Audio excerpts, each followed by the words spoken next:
Ladies and gentlemen, welcome to another exciting edition of Ringside Rants, Ringside Riot, episode number 39. I am just Mike, and to my right, we have Josh, also known as Bad Karma, and Chat, the musical maestro of Louisiana, the entrepreneurial cooker. He's cooking pork chops tonight for all of us in attendance. So, yeah, you get to watch him cook and talk wrestling. It's cooking with the Cajun. Cooking with the Cajun. Yeah. Don't make me hit you with my wooden spoon. Man, we had a weekend to talk about wrestling, and it started with Saturday night. Actually, it started Friday night whenever Killer Cross won the MLW World Heavyweight title. Yeah. Didn't even know about that one. Yeah, Killer Cross is now your MLW Heavyweight Champion. Good for him that he found a place to go, and you know what? If nobody else wants MLW something, look, he's a champ. Good for him. Yeah. Yeah. I mean, he did it very bloody too, from the photos I seen. Well, who did he defeat? Because the last champ I remember was Riddle over there. I don't remember. What's up? What's going on? Cooking. Country? I'm chewing ice.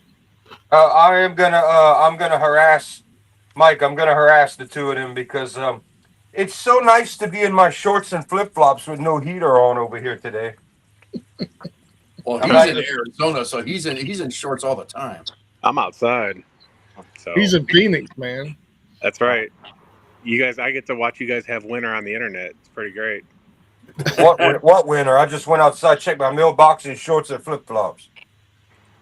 Yeah. We're supposed to get another storm here in the next week and a half. Well, the one thing it's good for is to keep hurricanes away from us down here. So the cold. I saw last year it snowed. Not a damn hurricane for us. Yeah, true story. So did you guys watch Raw tonight? I Yes. did. So, Disappointing? Yes. well, I liked the opening segment. I thought that was good. I thought that going out there and flipping out was very Gen Z. I mean, Braun Breaker had his justifiable rage for getting tossed out of the Rumble by the Masked Man. I thought that was a good intro, but then it kind of got a little stagnant with nothing really coming of it in the moment and just kicking people out of the building. I thought that there could have been I wanted to see him like take out more people, have that really, if he's going to go nuts, really go nuts. Can't kind of half-hearted. Like he should have suplexed all those future wrestlers that were dressed as security guards. Kind of showed that he is like Ken Shamrock style. But I didn't hate Raw tonight, but I thought that was a good way to start the show. I mean, he is the up-and-comer there, and he needs to be pushed. He's got the size, he's got the speed, he's got the moves, and when he goes nuts, I don't think that the Vision should have tried to restrain him. I thought they should have been like go on a wrecking crew for the whole show until there was some justice. Well, they got their justice at the end of the night. Right. So yeah, I agree. It was like, yeah, it was just because Raw just started out of nowhere, just Braun Breaker around the ring, just tearing everything up. Like, what the fuck? He's flipping out. At least they followed up on it. Y'all heard the rumors of what it's supposed to be for Mania, right? Which I think is completely the wrong choices. No. They're saying it's right now. The plan is shit. Reigns is gonna go after Punk, and Drew is gonna be with shit.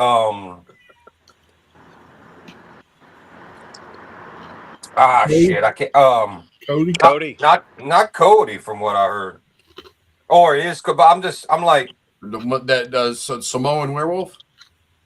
I'm just like, we don't need Punk and Reigns again? Like, I would have rather see Reigns and McIntyre, to be honest with you, but Braun should be in there winning the title, so I don't know what the fuck they think they're doing. They're building him up. That's what they're doing. They're trying to make the future out of him, but to me, it's too soon for him. It's too soon. Too soon. Yeah. I mean, he's only technically only been on the main roster for a year. Less than a year. Well, I mean, one day you got to push these younger guys. You got to do it. It's like saying, one of these days, an NXT guy's got to win that world title and pop everybody. You know, just like one of these days, a young lion's got to shock everybody in New Japan and pull out a victory when they're not supposed to. One of these days, you got to use that card. Well, I thought that Reigns was the wrong call to win the Rumble. Yeah. Boring choice. It's not. It's not. I don't think it's so much that it's just the boring choice. We've seen that movie for years and years, and it's not like, when Austin won it 3 times, man, you wanted to see that. Everybody was behind him, and the wrestling crowd is so different now. They don't really have a unified guy that they're behind. There's no just clear. I mean, LA Knight could have been it, but I don't think they trust him to. Well, he doesn't even have to win back in there for the belt. He just needs to have a good story going into Mania. You just want to sell tickets, But the WWE has always had brain damage about hindering who gets over naturally as opposed to who they want to get over, regardless of who's been in management there. It's always been their Achilles heel. I got bad news for you, pal. They're saying Reigns is going to, not only is he going away right now, he's going to get another year-long title run. I think it would be a better pill to swallow if that was the case, if he wasn't part-time. I think that's of course. There's only one part-timer that I thought could get away with that, and it was Brock. Brock Lesnar. Yeah, but Brock's also been around since the early 2000s. Reigns just showed up and decided, I want to be like the Undertaker. But they never put the Taker, winning Rumbles and shit like that. They always had stuff with him that it was a one-off story to try to beat the streak and could do it that way. And you always got good quality build-ups to fill the card. He was never the main event really at Mania and didn't need to be. With Reigns, I don't know if it's going to work this time as a face. I think that they're going to the promo was good at the end of the night. I thought Reigns picking Punk for the reasons that he did. But neither one of those guys are a heel, and they're both kind of just... I could live without seeing either one of them in the main event picture right now. I didn't think Raw was horrible. But the problem with Raw, the problem with WWE, in my opinion, is the pacing of their shows. There's too many ads. It's too long. Yeah. It was 2.5 hours. It's just the constant cutting to commercials. Although I did laugh at the DoorDash commercial with the animations because of that lady in the crowd holding the sign that says "Eat that." I fucking cracked up. It was just like, are we tone deaf here with these ads?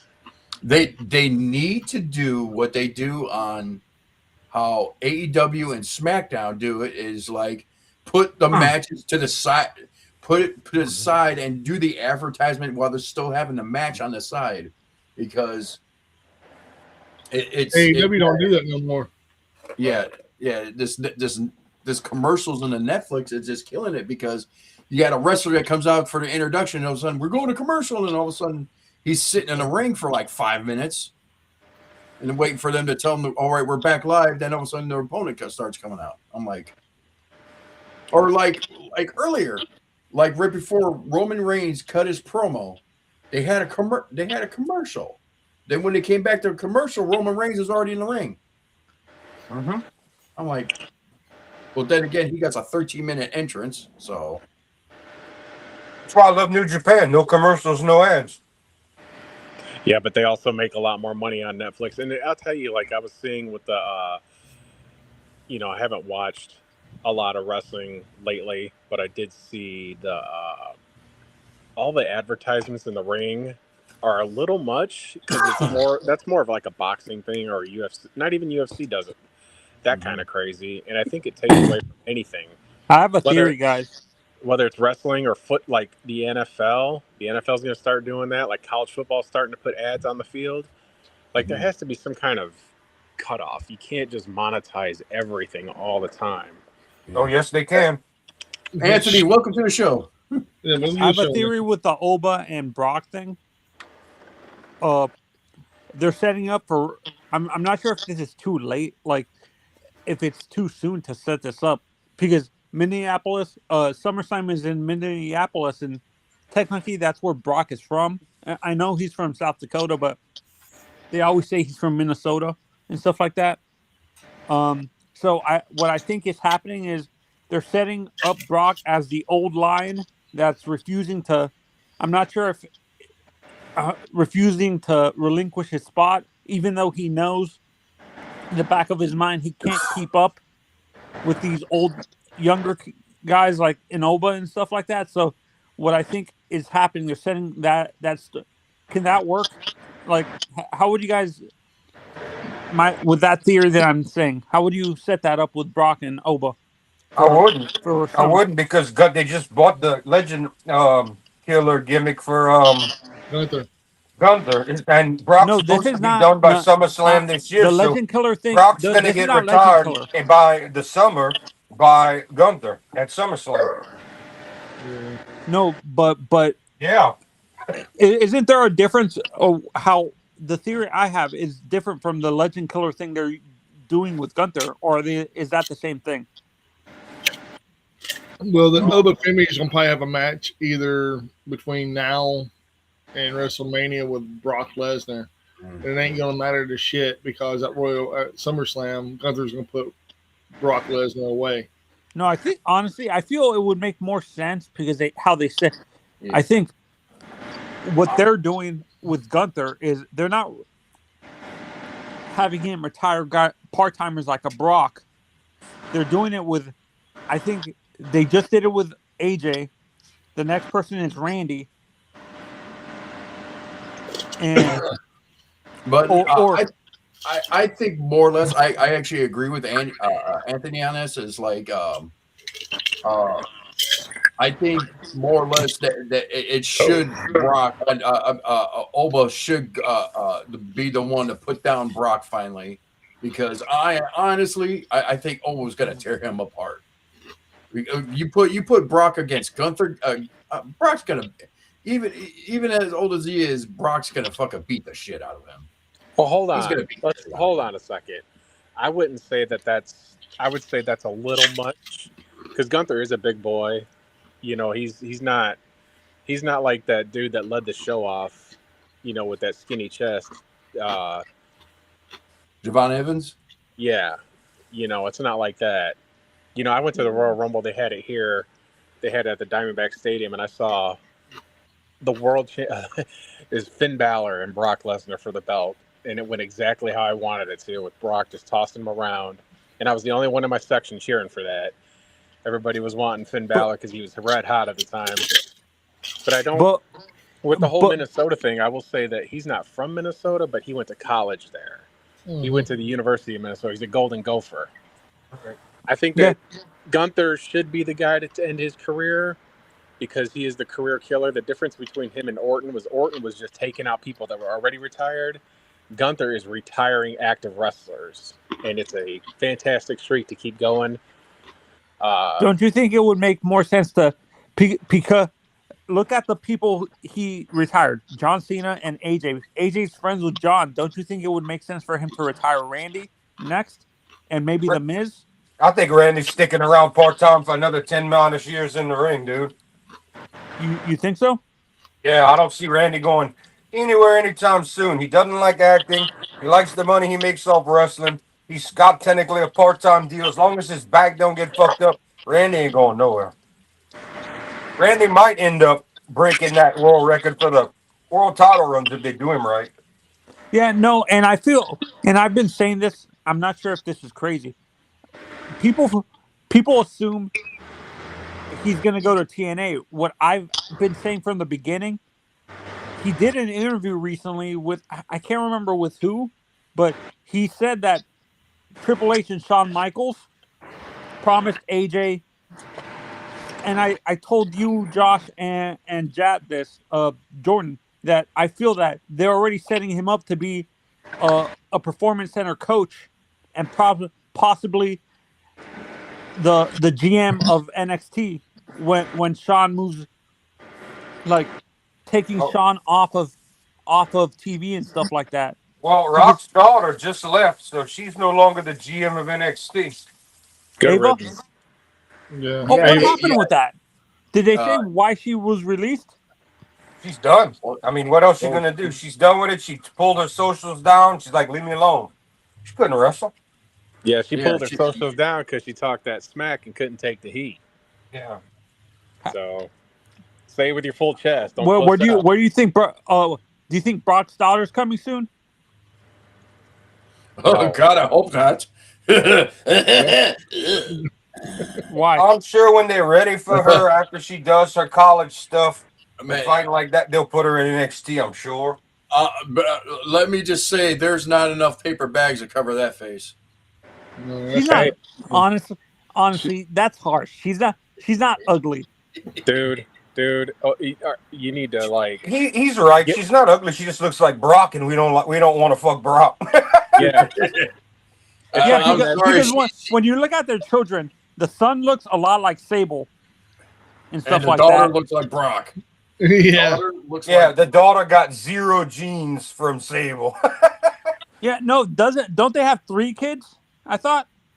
I thought I I don't had know. 2. all I know is that They have- when she was conceived, Brock's genes won that one. Yeah. Sable had Brock's kids. not, and let's be honest. When Brock was younger, and let's be honest, he was a pretty handsome guy when he was younger. If you saw pictures when he was younger, That's your Stuff my opinion. daughter ain't. That's your opinion. Yeah, that is your opinion. I hate I'm to not be going to harsh, go there. but, man, I am being blunt honest. It's like they put. She looks like she has the body of Jordan Grace, but the head of Brock Lesnar. I don't know if she's got the body of Joe. She looks like she's built just like her dad. Just like Charlotte's built just like Flair, only Somebody, taller. she's dating a offensive lineman for the 49ers. So you know that I bet That's he is. that stuff probably grips like a retard. Never mind. are you You guys need an surprised? offensive lineman to hold her down. Are you guys honestly surprised that any of the Von Erich children never wrestled in WWE, or because how they treated their parents and their family? Well, there was only one that wrestled for WWE, and that was That's Terry Kerry. Bonnet. Yeah. No, but what I'm Red saying Rooster. after, do you think the reason? What I'm asking is, are you surprised that none of the younger generation, like the Von Erich boy, I think it's Kerry's sons that's wrestling in ROH.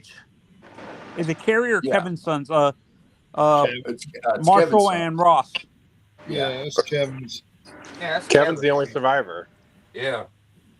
Well, No, a that's couple what I'm of them had asking. Are you kids surprised that before Lacey, they passed. Lacey and Ross and Marshall never went to WWE? No. And then they never will. Because Tony Khan flipped out contracts. So they're like, hey, we want you. We want your legacy first. Do you guys feel that Hobbs was more of a WWE guy from the beginning than AEW? No. That ring entrance, all that from Ring of Honor for Royal Rumble was terrible. I'm just gonna say that right now. The whole entrance and everything that he did in the Royal Rumble was. Who did he eliminate? Damian Priest. The biggest problem is they put him over there in Rehab to come out. Guess who don't get to watch AEW and can't catch AEW? Rehab. So no one had a clue who the fuck he was. No, They can't get AEW over there. I gotta admit, no, the crowd knew who he was because there was a big cheer. There's been reviews that the crowd was silent that they didn't know. But once that powerhouse Hobbs hit, they knew who he was. Yeah, no, and I read a report saying that he wanted to use the Powerhouse Hobbs name permanently in WWE, but AEW, I think Tony got the right owns the rights to it, right? Yeah.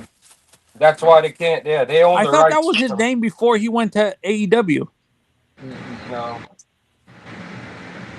Will Hobbs is his name, but he couldn't use Powerhouse in any of it. He could go by Hobbs, but he thought Hobbs was something like Hogwarts, and he didn't want to be confused with something from Harry Potter, so he went with Royce Keys because his son's name is Royce.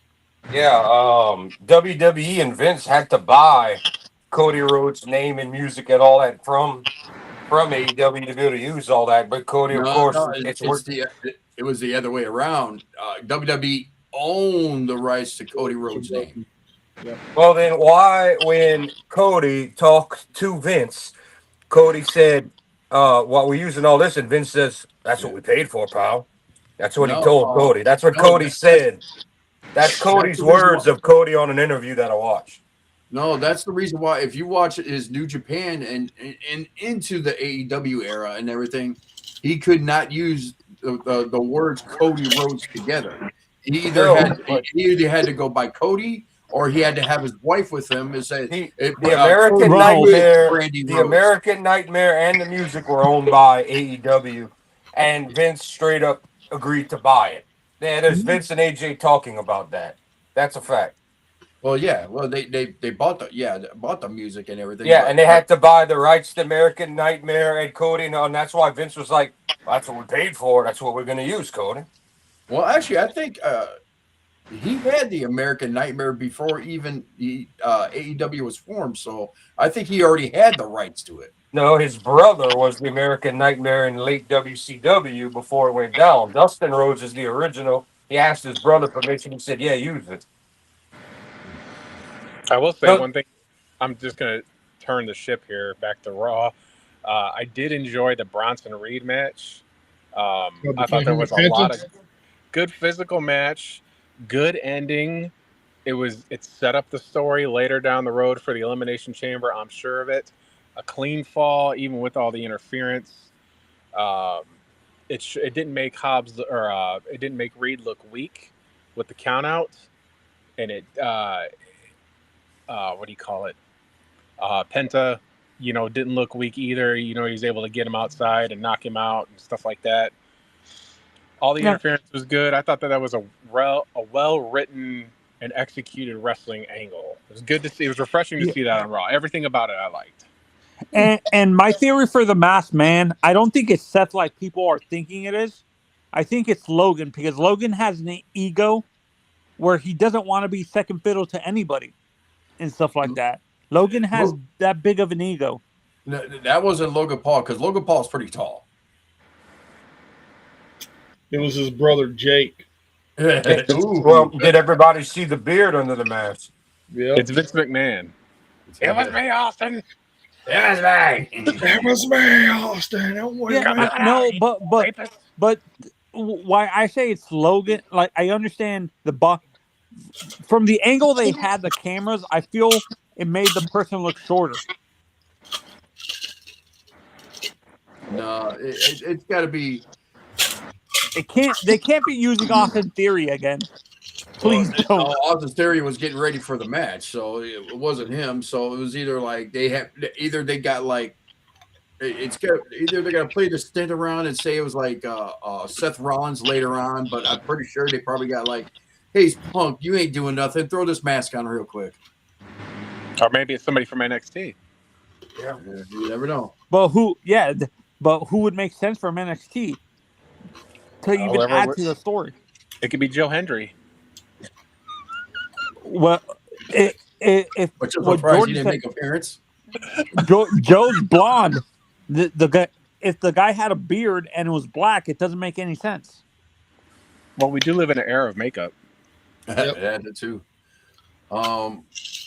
Speaking of And masks, Joe's way too broad shouldered. That guy didn't look like, if you look at the body type, Joe's way too broad shouldered to be that person. That's true. Yeah, it was Jake Paul. I'm telling you what I know. It's Finn with his Balor. broken jaw, his glass jaw. Finally, yeah. Yeah, no, I honestly the Jake Paul thing makes sense. Oh, another thing on Raw tonight, the whole segment with the Judgment Day with Liv Morgan and Raquel was a good setup, but that match did not need to go 45 minutes. My God, I felt like I was watching the sands of time tick from my life, questioning why I was investing in this program. It was just way too long of a match. Good setup, but then Do it you was guys like, think they're turning Raquel come on. babyface? Raquel can't wrestle. It was bad. It was Ray Charles could see how bad that was. Like it was just like. Do you guys think they're turning Raquel babyface or Liv? Liv is straight heel, man. There ain't no doubt about that. But no, Yeah. Raquel can't wrestle, man. I agree. That was awful. I've seen better wrestling matches with Eva Mendes. Damn. You know what it is? She's just a big bitch, man. Like she's just, it's a It's thing. we forget it's hard for these bigger guys to, like in general, it's hard for these bigger wrestlers to be that technical because they have too many. They have too. Seth is a rare case of a taller guy being able to, and CM Punk, guys who are that like above 6 foot to be great technical wrestlers because they're more lanky and what is it called? Their body stature is catered to that type of wrestling. Guys like Roman, Drew, I think Drew is even more of a rare case because he came from a technical background when he was wrestling in Europe, and they had to know how to wrestle before. Like Drew even him and Sheamus said they even had to like learn how to do technical wrestling holds and stuff like that. So to me, Drew is a rare case. So are Seth and Punk. So naturally, bigger guys don't know how, and even bigger wrestlers, female wrestlers, don't know how to wrestle technically. So they're very lumbering and stuff like that. No. Raquel Rodriguez just sucks in the ring. Yeah. Simple as. By the way, I'm looking at the camera. For the record, Josh is 4 years older than me, and I look 10 years older than him. What can I say? He has perfect lighting. Dude, like That's my unfair. He uses that just for men, dude. He uses that just I for know. men. No, this is all natural. No, there's some. That's all the Ross on him. That's his Mexican half saving him. That's That's that all that stress from when Alabama lost you all that money. Well, I wouldn't be this white. I mean, I had the saving era, but like, look at all this gray, man. Like, I'm just. My birthday is next Monday. Here. It's all right here. You should see. Well, country knows my brother Trent. You should see him. I don't know if you ever. I gotta send you a picture of him. He's all gray. Really? And he's like 14 years younger than me. Yeah. So what can I say is like I was built from good genetics, man. Like Josh looks the same as he did 20 years ago. He does. I swear to God, he has not aged. I look 100 years older, but I have the one thing that I do have going for me is I don't have like wrinkles. Like I'm the same age as CM Punk, and he's got crow's feet and all that stuff. I ain't got none of that.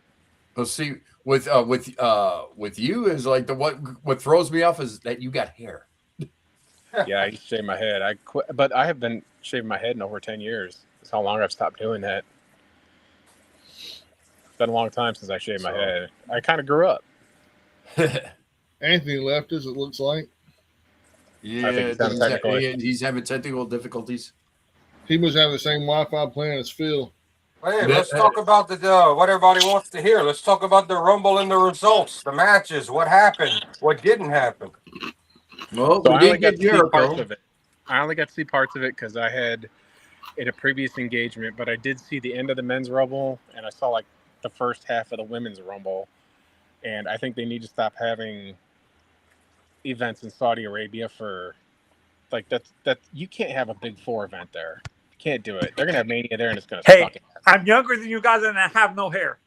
I'm 35. There you go.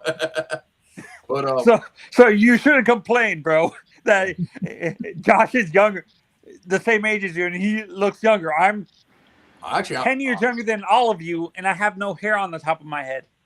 Josh is 50. I'm older than everybody. So yeah, I'm 45. Yeah, no, but when it comes to like Raw, I think it's inconsistent. Like I feel that Triple H needs to allow other people to do the writing. I like Triple H, but he needs to delegate the and have him like he needs to do what Vince did, where he delegated the writing and not do what Vince did and tear up scripts. Like he needs to allow other people under him to write the scripts and stuff like that. So does Tony Khan. So does Tony Khan. I agree. I agree, Jordan. I agree. Yeah. By the way, Country and Anthony, y'all are cordially invited to the stream next Tuesday for my birthday, which we will be acting the fool on here live. Hey, my birthday's on Monday. Wait, Jordan. Isn't that normally what you guys do? Act the fool? Yeah. Yes, but this time we're gonna tear it down. Well, I'll have a beer. I have a couple beers ready. Did you hear what I said, Jordan? Yeah, I heard you. I'm surprised Liv hasn't turned on Roxanne because Roxanne seems to me like a babyface more than anything. I said we're a day apart. My birthday's on Monday. Oh, you the 10th, 9th? I'm on the 9th, yeah. That's crazy, bro. I got like 3 people on the 9th in my family, and I'm on the 10th. I'm 47, I think. What year is it? This motherfucker said he thinks. I think.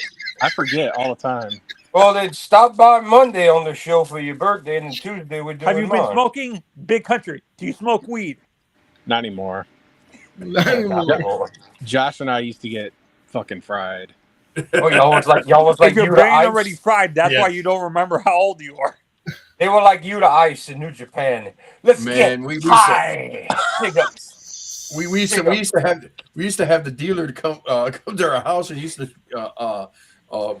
count the pounds that he had and what he had extra. Be like, here you go, guys. Realistically, for you guys, this is about Roxanne specifically in the Judgment Day. I felt it was a weird fit. I understand she was heel before she moved up, but naturally when I look at her, she's like an AJ. I feel she's naturally a baby face. In my honest opinion, do you agree? Roxanne? I just can't get too vested in women's wrestling, so I can't give an answer. Josh? With Roxanne Perez is, I don't know. Honestly, she's just an odd fit for the Judgment Day. She shouldn't be. To me, she shouldn't be. I think that who was there before? Like, didn't they replace her with? Didn't they replace Roxanne with someone? Like, she replace someone else? Another female that was. Well, it was Liv Morgan. Well, she was coming into the scene, but Liv Morgan got injured, so she had to take Liv's spot. So yeah, but for me, I've been saying this from the beginning. Even Dom to me felt weird in the Judgment Day, in my honest opinion. Honestly, what it is they just need to dissolve this team, this faction already. It's not working anymore. You got one guy that's constantly getting injured. You got one guy that's out right now. We got Dom out. He's going to be coming back pretty soon. But when do you guys predict Dom turns babyface? One day. Well, he's a babyface in Mexico. They love him in Mexico. No, in America, in the United States, because the dirty Dom stick to me is getting tiring. The only way he's gonna become face is like when they finally kill this angle of him and the deadbeat dad. That's when they're gonna finally make him turn face. And when he's going to be the face when he fights Logan Paul at WrestleMania in a few years. Yeah. No, I honestly, shoot. What the heck? What is that? Oh, the results. Yep, that's our results. I keep it on file, man. I always keep all this stuff on file. Damn. Did anybody predict it right? The only person that got anything right was Jordan with Roman Reigns. I win. What do you win? Tell him what he wins, Bob. Nah, he don't get shit. Let's see. Nobody got nothing right in the women's rumble because nobody got the number or the name. I forgot Liv. Well, nobody expected that. Yeah. It was leaked the day after we made our picks. Vegas had Liv Morgan to win, and I went, damn it, I forgot her. Then men's Royal Rumble. Jordan got Roman Reigns. And who got the number? Anybody get the number? He's like number. Someone 20. said 30. Gunther was 30. Gunther Everybody that 30, was in there at and the end was YTJ. after 20. So I thought Reigns came out at 20. He came out 26. Yeah. This with Oba, do you guys think to make him even look stronger after he eliminated Brock? Did Brock eliminate him or he hold eliminated on. Brock? All right, I'm gonna cut you off. That's the one thing about the Rumble that I saw that was fucking retarded was how they eliminated Brock Lesnar during Jey Uso fucking yeeting it up, and the camera's on Jey Uso, They missed it. and the fans are looking at him doing the yeet dance, and they eliminate one of the biggest participants in the Rumble. It's not They like they fucked that threw up. out somebody else. Like, that was an absolute shit show. They fucked that up. They did. It's funny because if you follow JD from NY on X, he's got some really horrific takes, but he went on a 4-minute tangent about this spot and he was like Spicy Phil about it, just flying off the handle, and it was so funny watching a man lose his shit about a wrestling show. Oh, yeah. He's like they're doing this like some wild turkeys while Brock fucking Lesnar's getting tossed. It was really funny. Well, okay, so Jordan got 1 point during the men's Rumble. Then we all got 1 point except for Jordan on the AJ Styles match because Jordan picked AJ. So we're 1-1-1-1-1-1. And deciding, let me see.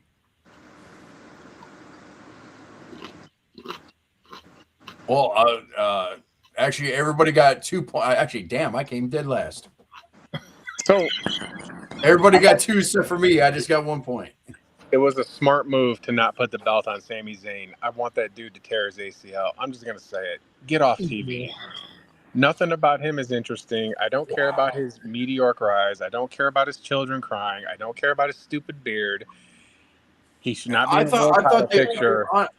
Just get him out of here. For me,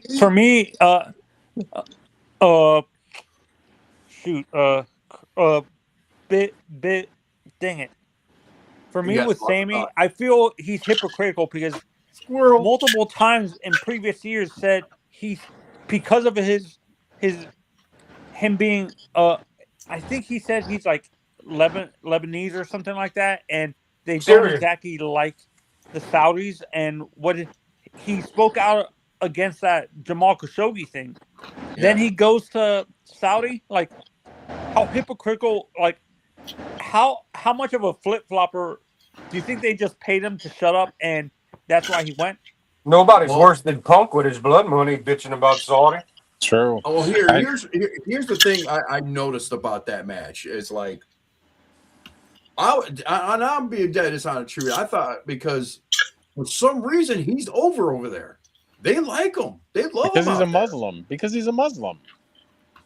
He is a Muslim. He is a Canadian who converted to Islam, and his family, or he does things for Syria. But I think that, like he said, he has questionable political views that misalign with Saudi. We don't do the politics. It's not political. This is what happens. Like, you got to cover it. Well, he may be Muslim, but there's also this different type of Muslims. Now, from what he's Saudi, right, or something like that. But nonetheless, Syria. There you go. Right, but the wrestling fans, fans don't care. But they do. It's like a Syrian out there is like, what would you consider the difference between a Mexican and a Puerto Rican, British, a Brit and an Irishman? Yeah. A Scottish and an Irishman. Yeah. A Scottishman and an Irishman. There you go. That's perfect. No, I would say more British because British and Irish, they hate each other. But they're still Muslim. Like, it's a religion thing. But it doesn't matter with religion. They'll still. But what I brought up, what I find hypocritical, he criticized the Saudi government about the Jamal Khashoggi thing. Then he goes over there. Yeah. Like, I'm surprised the Saudis even allowed him to get in the country. Yeah. Well, but like I said, even when he refused to go, when they first started doing the Saudi shows, the people were chatting. They want to see Sammy. They were doing it. So, Oh, it was the fans but that wanted him there. But getting back to that match, and I noticed is like because I thought they were going to put the belt on Sammy in that country just to do it, just to give him the pop, give him his flowers and everything. If But they ever here's do it, what it's I gonna be noticed. Canada. If they ever do it. Yes. Here's what I noticed when he came out. He was not his energetic self. Because I'm guaranteed they had him booked to win. Then right at the last second they changed their minds. Because if you look at his entrance, he was like, "Fuck, what am I doing here?" He had that "fuck, what am I doing here" moment.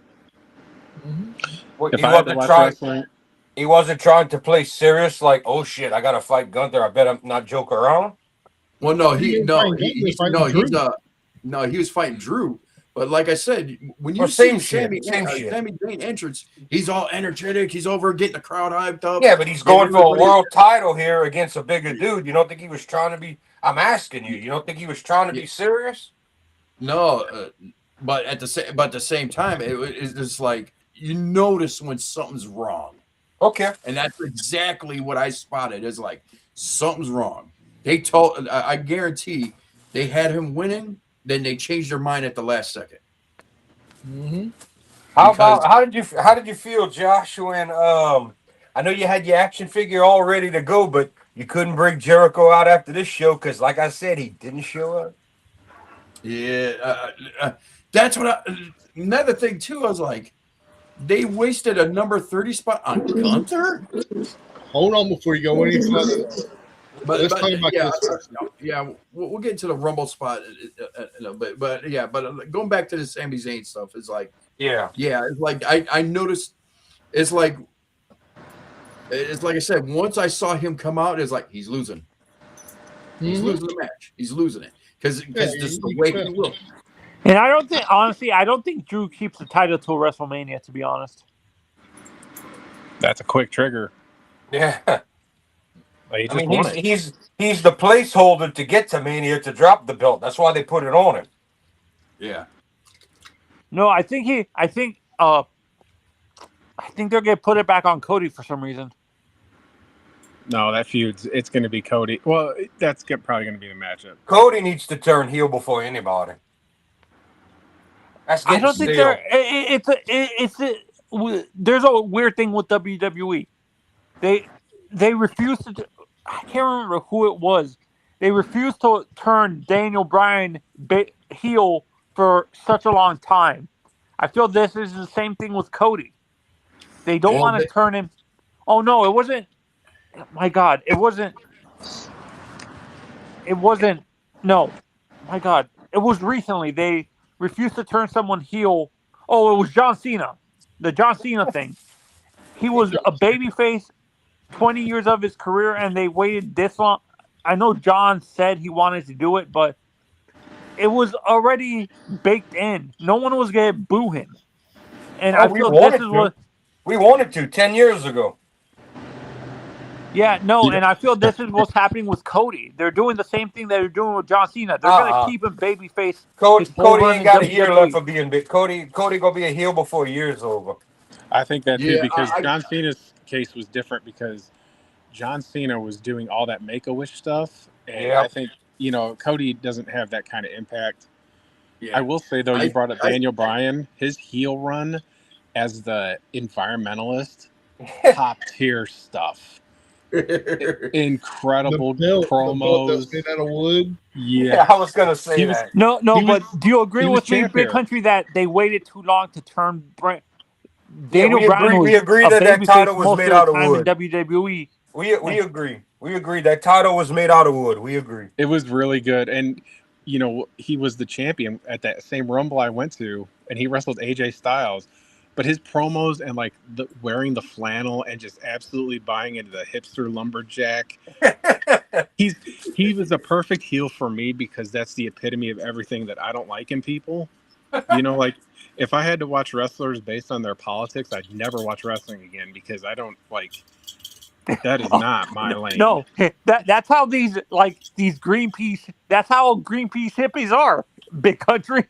Well, I They're live in so high and Arizona. mighty. There's some up north. I know what they're like. You know. Yeah. Oh, But what was it? I don't think they're gonna turn Cody heel until after the Street Fighter movie comes out. Yeah. yeah, because isn't Guile like a big baby face in the games? Yeah. Yeah. I can understand them turning Roman heel because the character he plays, Akuma, is a bad guy. A beast. I mean, Jesus Christ. But the funny thing is, someone tonight, kicked my ass with him. Tonight, Roman made CM Punk like a heel. Really? No, it was the other way around. Well, maybe not. Maybe not. Maybe you're right on that. It was to me. It was 50-50. CM Punk looked like a heel in that. I came out here he interrupted. He first interrupted Roman Reigns. Then he runs down Roman Reigns, talks about his family, talks about how he followed in his footsteps. Come on, man, that's some heel shit. Yeah, but Reigns is gonna be the babyface in this. We know it. Yeah. No, for me, I don't think to me, Roman right now, to me, I understand we place him in the babyface category, but to me, Roman is just Roman. It was like Steve Austin in the Attitude Era. He wasn't a bad guy. He wasn't a babyface. It was just Austin being Austin. I feel that's what Roman is now. Like he's not a babyface. We label him as a babyface, but I feel he's just being Roman. Yeah, that's the kind of vibe I'm getting to. Is like basically, it's like basically two stone cold personalities going at each other. Possibly. Said I'm good, bad too, but I'm good, bad too. We're like, what do we do here? Tweeners. We just roast each other. How do you book a tweener versus tweener main event? And is that a hard thing to book in wrestling? No, because they do it when they do these tournaments and everything. When they're doing the tournament brackets and they put a face gets face and shoot. So that's some of the best matches right there. Yeah, Austin, or you could think of Rock and Hogan. Rock and Austin. Hogan was supposed to be the heel. Brogan. You almost said Brogan. Brother.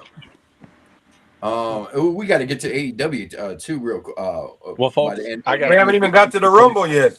I got to get out of here. I have to work in the morning. You guys get these cozy late nights. I don't know how y'all do it out east, but I just wanted to jump on. I think you guys need to do a show every day. At least two of you to keep the channel going. You got Raw tonight. You got NXT tomorrow. AEW on Wednesday. TNA on Thursday. And then Friday you got SmackDown. If you just keep the channel going and you go live immediately after every event, two people, doesn't have to be the full crew, and you'll get the viership.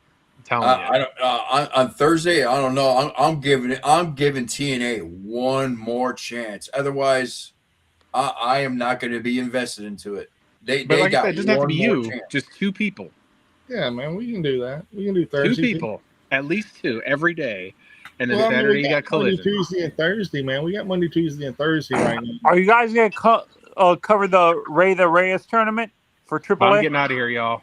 I'll see you. Country, thank you, brother. Right, later. All right, man. Thanks for jumping by. See you, Country. Rain of the Reyes tournament, the AAA tournament that's coming in very soon. Yeah. I think it's like the 20th or something like that. Yeah. Shit, I forgot all about that tournament.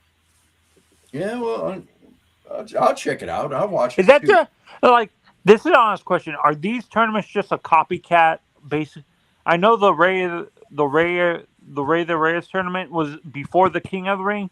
Do you think most of these tournaments that we've seen after that was just a copycat of that tournament that AAA started in the 1930s and stuff like that?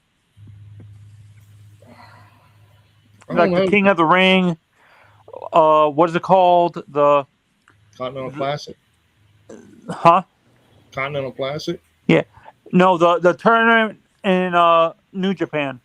Yes, the big one, the G1. G1. That's the greatest of them all. Well, like I said, I'm just I've been watching Mexican wrestling, AAA wrestling for a few years now, and it's like still trying to figure out how all the tournaments and all the shows that they do. So, And I partly feel because Omos is a bit for me. Omos is a bigger deal. Like to me, Omos would do better in because he's more of an attraction in AAA than he would be in WWE because there's not a ton of guys his size in Mexico and stuff like that. Yeah. As being half Mexican myself, there's not even that many my size. All right. For real, bro. So I'm just shy of 6 foot. So,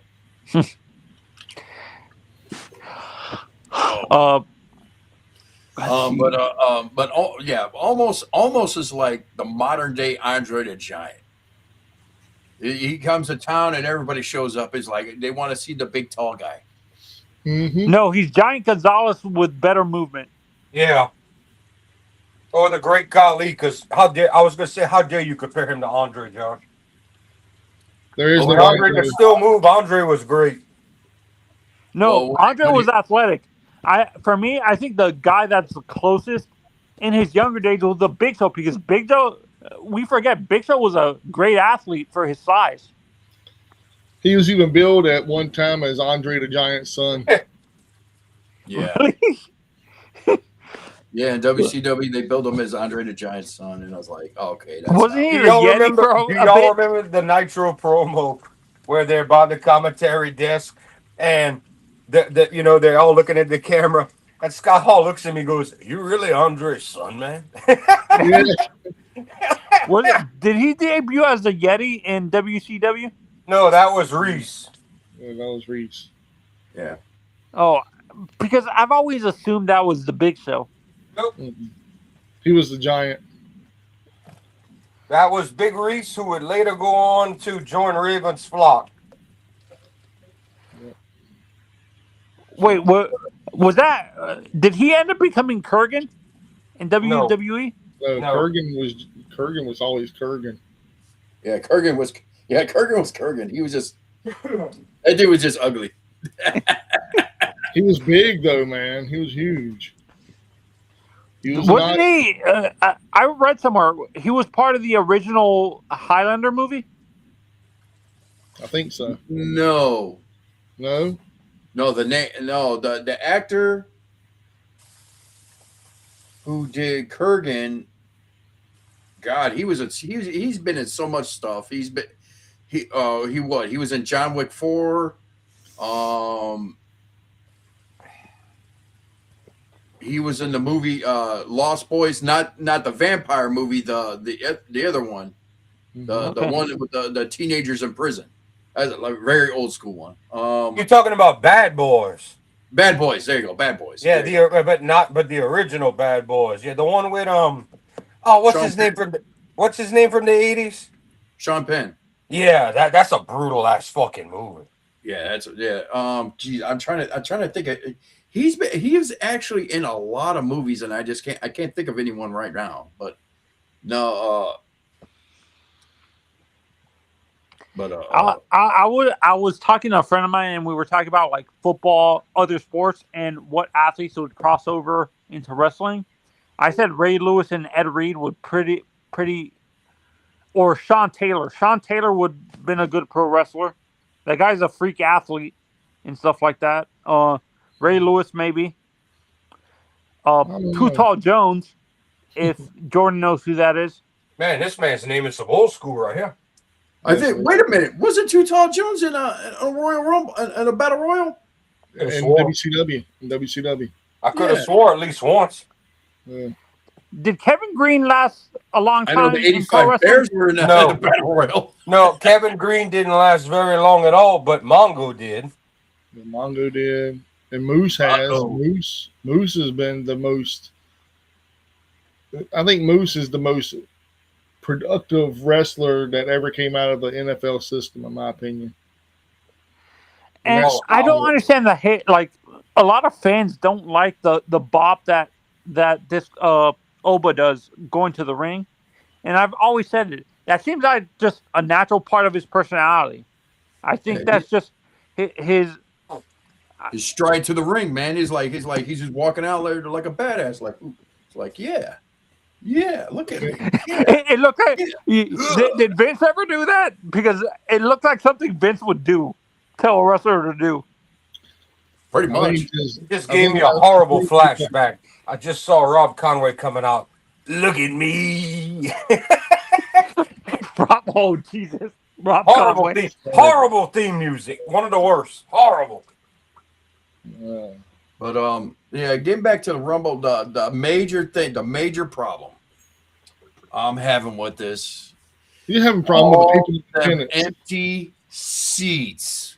Josh is so mad about that. No, I am Josh, mad. I don't think it was that. I don't think it was as empty as people made it out to be. I think it's more that the lighting made it like how they set up the lighting. I No. felt the lighting was the cause of what it looked like. How it felt that was empty. I think it was fuller than. It's just the lighting was horrible. No, that very place empty. was empty. You could see the cameras panning around, and you see empty seats everywhere. And it's like the major one was like right before the men's Royal Rumble was about to start. They had a drone flyby, and you see the whole entire top of the stadium. You just see empty seats all over the place. That place couldn't have been no more than half filled. No more. Yeah, and I feel that like for getting that back to I my think point is like I was like I want to know how much a ticket cost because I don't know if they expected people were saying it was like $10 a ticket. Huh?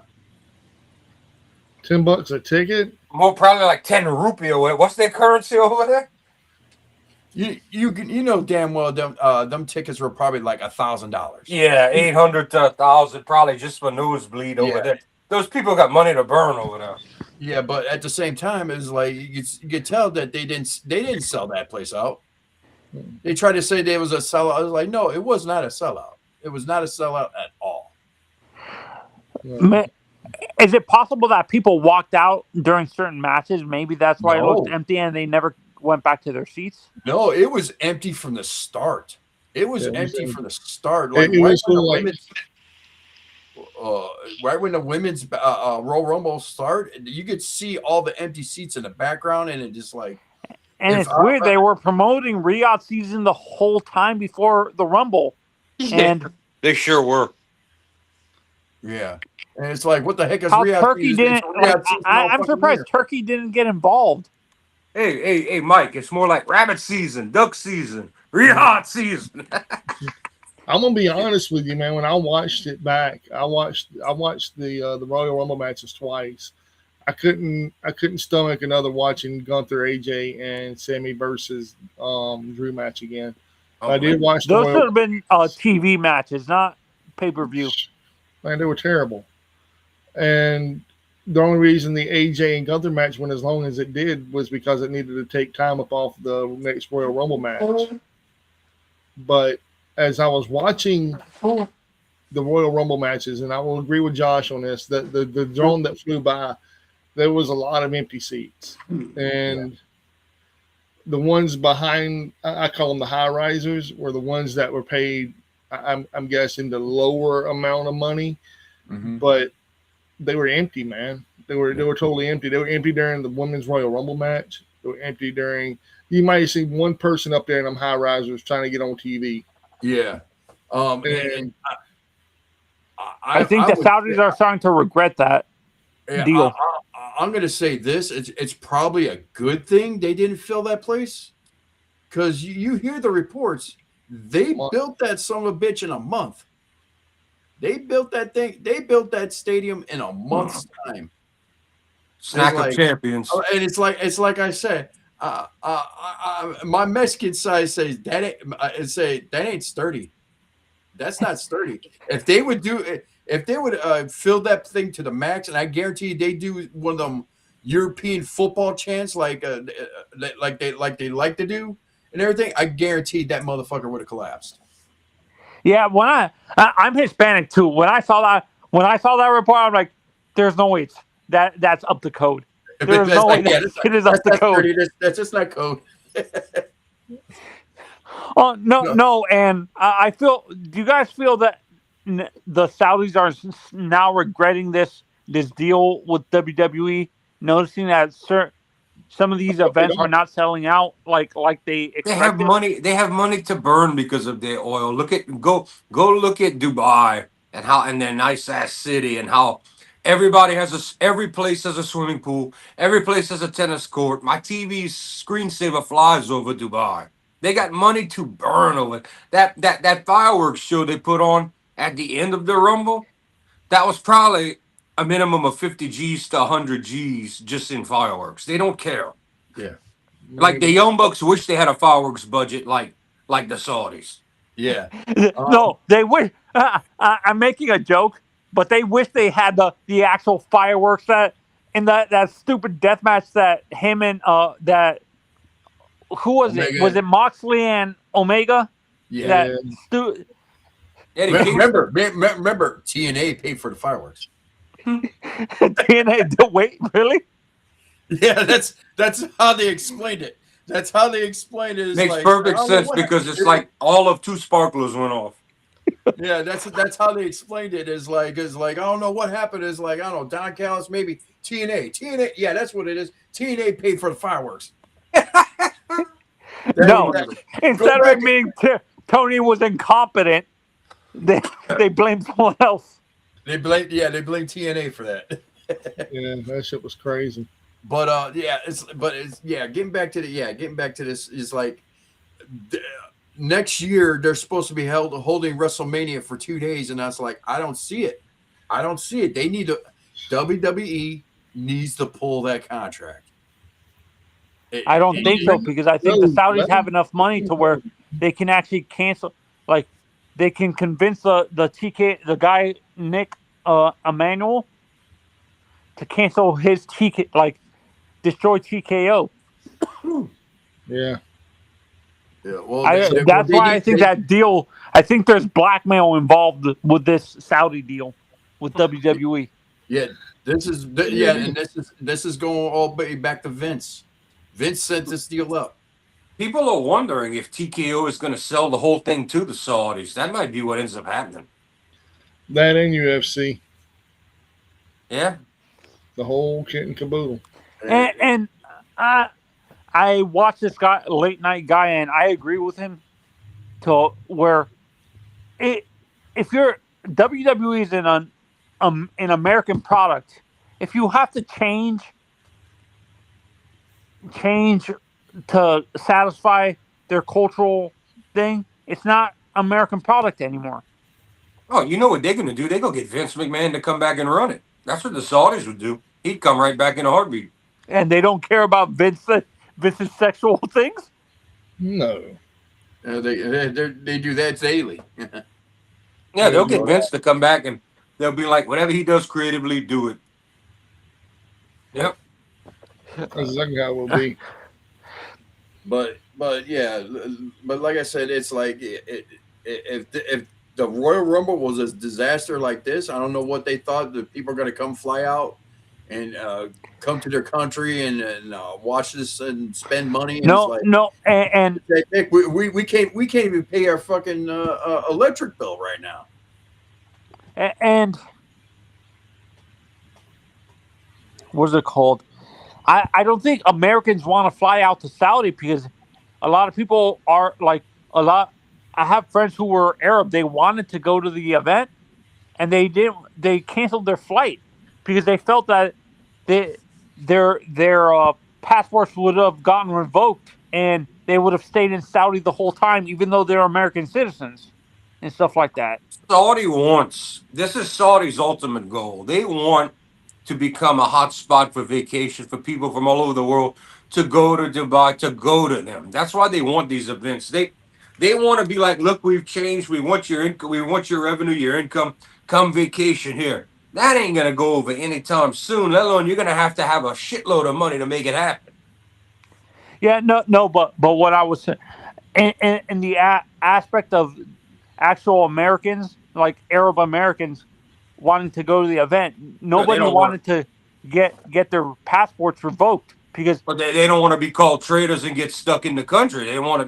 They fled. They're over here for a reason. They don't want to be like, oh, we left y'all, but we're coming. No. We don't want this to be a thing like y'all keep us here. You know, it's not like when people fled. Imagine if everybody who fled Germany, if let's say Hitler won the war and all those people went back to vacation. You think Hitler would have been like, oh, we love y'all? No. nope. It's the Here, same come kind to of thing. the Yeah, and I feel I hope they don't. I hope they improve the. I agree with Josh. I hope they improve the not taking 3. That should have taken like 6 months or 7 months to build that stadium. Not you said it took only 3 days. No, it took them a month. A little more than 3. Literally, they started building at the beginning of January and then finished maybe like a couple days before, or maybe about a week before Royal Rumble was ready to go.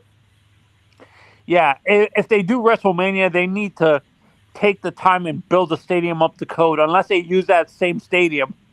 Yeah. It's like I'm thankful that it's like I'm pissed that it didn't sell out, or it was all a bunch of empty seats. But at the same time, I'm kind of glad it didn't. Yeah, sell because out. I agree with you. If those people went into got rowdy and did the stomping chants, I think some of those stands would have the nosebleeds would have collapsed. Yeah, it would definitely have been some Final Destination shit. Yep. So maybe it did sell out then. So with Rome, why do you think was there nobody in the Rumble that they felt was a good winner? That's why they put Roman, because it was the easiest thing to do. Josh No. It wasn't the easiest thing. It was the only thing to do. They backed themselves into a corner. The same thing with Liv, you think? actually, Liv was a surprise. Well, it was leaked that she was going to win, and actually, I did not even see the leak for that. I saw the leak for Roman, but I didn't see the leak for Liv Morgan. But I did after I didn't pick her. Yeah, but actually, to me, Liv Morgan was a surprise out of all the women there. That is like they're picking Liv. I would have picked her if I'd have thought about her, because she's hot with the people like Liv, the guys like her, so they gotta give her a shot, because the guys all are after her saying she's hot. I don't think she's all that myself. No, I agree with you. Liv is okay. Like Roxanne is finer than her. Maybe no, I was just saying Charlotte, I'm but more of a Stephanie McClure and Rhea Yeah. Ripley type of fan. I want that death metal chick, death metal goth chick. she looks like she would be in a mosh pit. To be honest, Rhea. Oh yeah, she definitely is. She's gonna be in the next Terrifier movie. I'm not attracted to Rhea Ripley at all. I'm the opposite. Attraction. Tiffy to me looks all fake. So Tiffany Stratton? Yeah. She looks like the old WWE divas, like a Stacy Keibler, like where everything felt like all plastic and fake. Stacy Keibler was 100% natural, dude. I don't think so. I highly doubt that. Well, how did they alter Stacy Keibler? Did they break her legs and make her that tall? Oh no, I'm talking about not her height. What I'm talking about is her small tits that were natural and real. Oh, I thought. Stacey Keebler. I think you're. I think he's thinking of Tor. I think he's thinking of Tori, not Stacey. Tori Wilson. Yeah, that's who I meant to compare. Because Stacey is natural as. That's another one. That's another fake one. Yeah, Stacey is natural as shit to this day. That's why she was considered one of the most beautiful women there were. Is Lita all natural, or was she all fake? You think? Maybe boobs. Maybe boobs. A lot of people say, like, I don't get that. A lot of fans say she looked like a man. That was She's China. got harder jawline, but I mean, Lita? Lita was a long woman, man. Lita looked good. Yeah, She they wasn't look my good. favorite. But she was To me, that's who I compare Rhea to. She's a bigger version of Lita, in essence, like that rocker chick that you would hang out with all the time. for all that, I'd take Ashley Massaro before all of them. Poor Ashley. That was the real rocker chick. All right. Or Daphne. I'll go for Mina. Or Oh, Daphne. Mina, yeah, of course. Mina, that's my next wife. How about Daphne? Well, Phil ain't here, so George. I touch Mina. I know. Would you guys consider Daphne a rocker chick? No. Yeah. Daphne definitely was a rocker chick. Oh, I mean, she looked like one of those screaming goth people that would be in a haunted house. Like Rosemary, kind of? Rosemary's another. Mike, I forgot to tell you earlier when we were mentioning names in JCW, Vampiro. He was the authority figure for all of 2 seconds and then left. Mm-hmm. So he Wasn't he an authority figure for Lucha Underground? Yeah. Probably. Vampiro? Shout out to Vampiro for telling us to go fuck ourselves. If he'd have said that, I'd have hit him with the Oklahoma. I'd have went right in his face. Vampiro. I'd have looked in his hand and I'd have said, weed. I screamed. Hey, Jazz. We were talking about Jim Cornette. Who does he hate more, Vince Russo or Jim Herd? He hates Russo. He hates Russo with a passion. They did a top. He's saying if Russo dies, he wants to be alive enough just to piss on his grave. He did a top 10. They did a top 10 with him some years ago, and had him list in order from 10 to 1 who he hates the most. And like Bill Watts was on there, Jim Herd was on there, but not number one. I'm surprised you said I'm surprised he hated Bill Watts for Cowboy Bill Watts. Like, I don't know. I was some disagreement. I don't think they're that bad because he was like it doesn't get much worse than shit stain, which is what he calls Russo and Jim Herd. I killed him with that one. Literally. But he said he's on the dark side of the ring. He said he wants to be alive enough just to piss on Vince Russo's grave. some of those dark sides of the rings are so depressing because I can't remember which one I watched where it was a Canadian like independent guy that went crazy and almost killed his wife or whatever. Pitbull or something like that. They did one on Pitbull number 2. No, no. It was a guy. It was a big independent guy in Canada that they did a Dark Side of the Ring where they said he went crazy because he did drugs and they arrested it like he was part of a gang or something like a motorcycle gang or whatever. Must have missed that one. I know who you're talking about. No, he was an independent. He was a WWE wrestler. Dino Bravo. Dino Bravo. No, he got involved with the mob, didn't he? Yeah. He got involved with the mob. No, I watched the Dino Bravo. One wrestler joined a motorcycle gang and he got caught up with drugs. I know who you're talking about. Yeah, but I can't. That's what I'm talking about, but I can't remember his name. The Onita one, honestly, I'm surprised Onita stayed alive as long as he did with the crazy shit he did and stuff like that. FMW was a world all its own, man, and they were partners with ECW. FMW was great. Would you say FMW is more extreme than ECW was? ECW took a lot of the ideas, but yeah, FMW had more explosions and more the barbed wire shit all came from them. But I mean, that's where that infamous match of Terry. They did the death match tournament. And that's where you get that infamous match of Cactus Jack and Terry Funk. Yeah. FMW, Frontier Martial Arts Wrestling. Yeah, man. The name makes no sense, but you watched it. If you could see it, if you had a tape, you watched. Oh yeah. I wish I held on to my tape, man. I wish. And do you guys feel Japanese hardcore wrestling is more extreme than like? It feels like American hardcore wrestling was more tame compared to what you saw around the world with hardcore I don't know. wrestling. I just saw some barbecue skewers go into somebody's back with a fucking light bulb. I think that was pretty fucking extreme right there.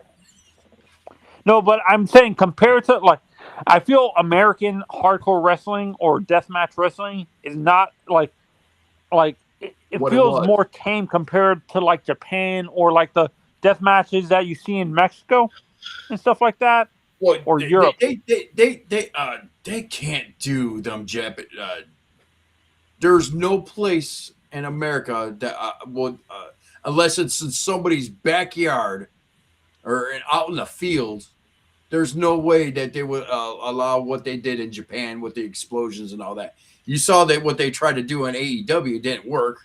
Well, because the sparklers, the sparklers, pyro guy fucked up or something like that. And they blamed who did they blame for that? TNA. TNA. Don Callis would blame anything on TNA because they screwed him. No, it was a Don Callis. They did an interview. It was Moxley and Eddie Kingston, and they did a promo, and it's like I don't know what happened with that pyro. Well, no, it was like I don't know, maybe it was TNA. Yeah, that's what it is. TNA bought the pyro. John can be hilarious. John can be hilarious in some of his promos when you actually hear, because sometimes it can go on in a rambling mess. Let's see if I can find it. John Moxley, Eddie Kingston, deathmatch promo. John Moxley, Eddie Kingston deathmatch promo. Yeah, I think this is. Listen up, football fans. You won't want to miss this. I'll miss it. 365 customers. Well, folks, here it is. The big explanation everyone wants to know about. It's a little embarrassing, but, I'm me. When I went in that ring and I covered my friend thinking there was going to be this big explosion and all these fireworks, I caught a flashback to the last time I had this anxiety. Last time I had this kind of panic where I couldn't breathe. And that's when I was sitting in a jail cell getting ready for court. And I had the guards walking back and forth telling me, we're going to take you to Rikers, boy. We're going to take you to Sing Sing, boy. And everything went black. That's what happened. Go ahead and make fun of it. Call me a coward, less of a man. I'm not speaking for you, and I'm not speaking to you. I'm speaking to those that understand where I'm coming from. Kenny! You think this is a video game? Look at the heat. That's what I felt in that ring. Look at these hands. I didn't scar them up playing video games. You think you're the Joker? You think this is funny? No, I don't think he was joking. I think he was really going to try to blow me to King's there's no way. I think he He was really being the wanted Joker, to. I think he really and you're wanted Batman. He wanted to blow. I like that, but I think he really wanted to blow me up for sure. I don't think he's that nuts. It's 2020. Look, I don't know who paid for that bomb. I hope Tony Impact Khan. definitely did. You know that. Impact paid for the bomb. That makes perfect without a sense. doubt. Let me ask you a question. When that bomb came in the mail, did it come in a box with big bold letters that said Acme on it? I made more explosive volcanoes in 4th grade science class. What the hell was that? Look. That an explosive barbed wire. Impact Wrestling. basically that was the answer for it. Impact paid for the bombings. Did John say Acme? Yeah. There's an Acme bombing. Yeah, like him, and I feel John's promo, like I said, when I hear John's promos, it's a lot of Terry Funk. Because Terry rambled a ton when you watch his promos, correct? Did he ramble like that? Yeah. It was nonsensical stuff. Terry really didn't cut promos until he got to ECW. I mean, he did a heavyweight promos were insane, dude, because he carried around that freaking branding iron. But he had someone always cutting promos for him. He had like a manager, ain't it? Was his brother ever a good promo? Dory was not a good promo. Yeah. Terry was always going to get you your money no matter what, and especially after the crazy matches he'd have in NWA where he'd carry around the branding iron and it'd be on fire, and he'd try to stick it to people's ass and brand them. So yeah. Would like when you hear John's promos, what old school wrestler did that where they rambled on with nonsensical stuff that didn't attach to each other, like didn't make sense in the promo? Because John does a lot of that. Ultimate Warrior. Warrior was nonsensical like that. Warrior to make no sense. That was some cocaine spots right there, man. Ultimate Warrior. It was Ultimate Warrior. Hulk Hogan, Ultimate Warrior, and fucking Macho Man. That was some cocaine spots right there. You talk about cocaine. Every time we see Tony at these events, it looks like he's on that good kush for some reason. Because you see how bugged out his eyes are. Yeah, he'd be doing a couple lines before he cut promos and all that, or going for interviews. But no, man, Macho Man was the best. He'd be just like, he's like, oh my god! It's all of a sudden just out of nowhere. Wow! Did Macho Man's brother wrestle? Yeah, the Genius. He's dead now too. Leaping Lanny Poffo, the Genius. The Genius. Yep. So Jack, we were talking about Mox. When you hear him do all this, what old school wrestler does he remind you of in terms of that promo, like cadence in his promos, where he rambles on and everything was nonsensical? He sounds like he tries to be Austin in a way. I've heard about 5 people tell me that. Yeah, I don't see Austin at all. I mean, that's when he looks at the camera and he's just trying to rattle on like he's a tough guy. A lot of it's like it's very Austin-esque. It's like he tries to be awesome without the beer. Yeah, I see. When I look at him, he kind of reminds me of it's some guy from ECW, not Terry Funk. It was Just Incredible. Yeah, Just Incredible, kind of. Really? Just Incredible had points to his stories or his promos, man, because he wasn't just the coolest, he wasn't just the baddest, he was just incredible. And that's from Honestly, Calgary. That's a dad joke if you ever heard one. To be honest, Alberta, Canada. Got to get Lance in there. Lance had terrible promos. Was Chris always a good promo, even in WCW? Who? Jericho? Yeah. Oh, Jericho was great.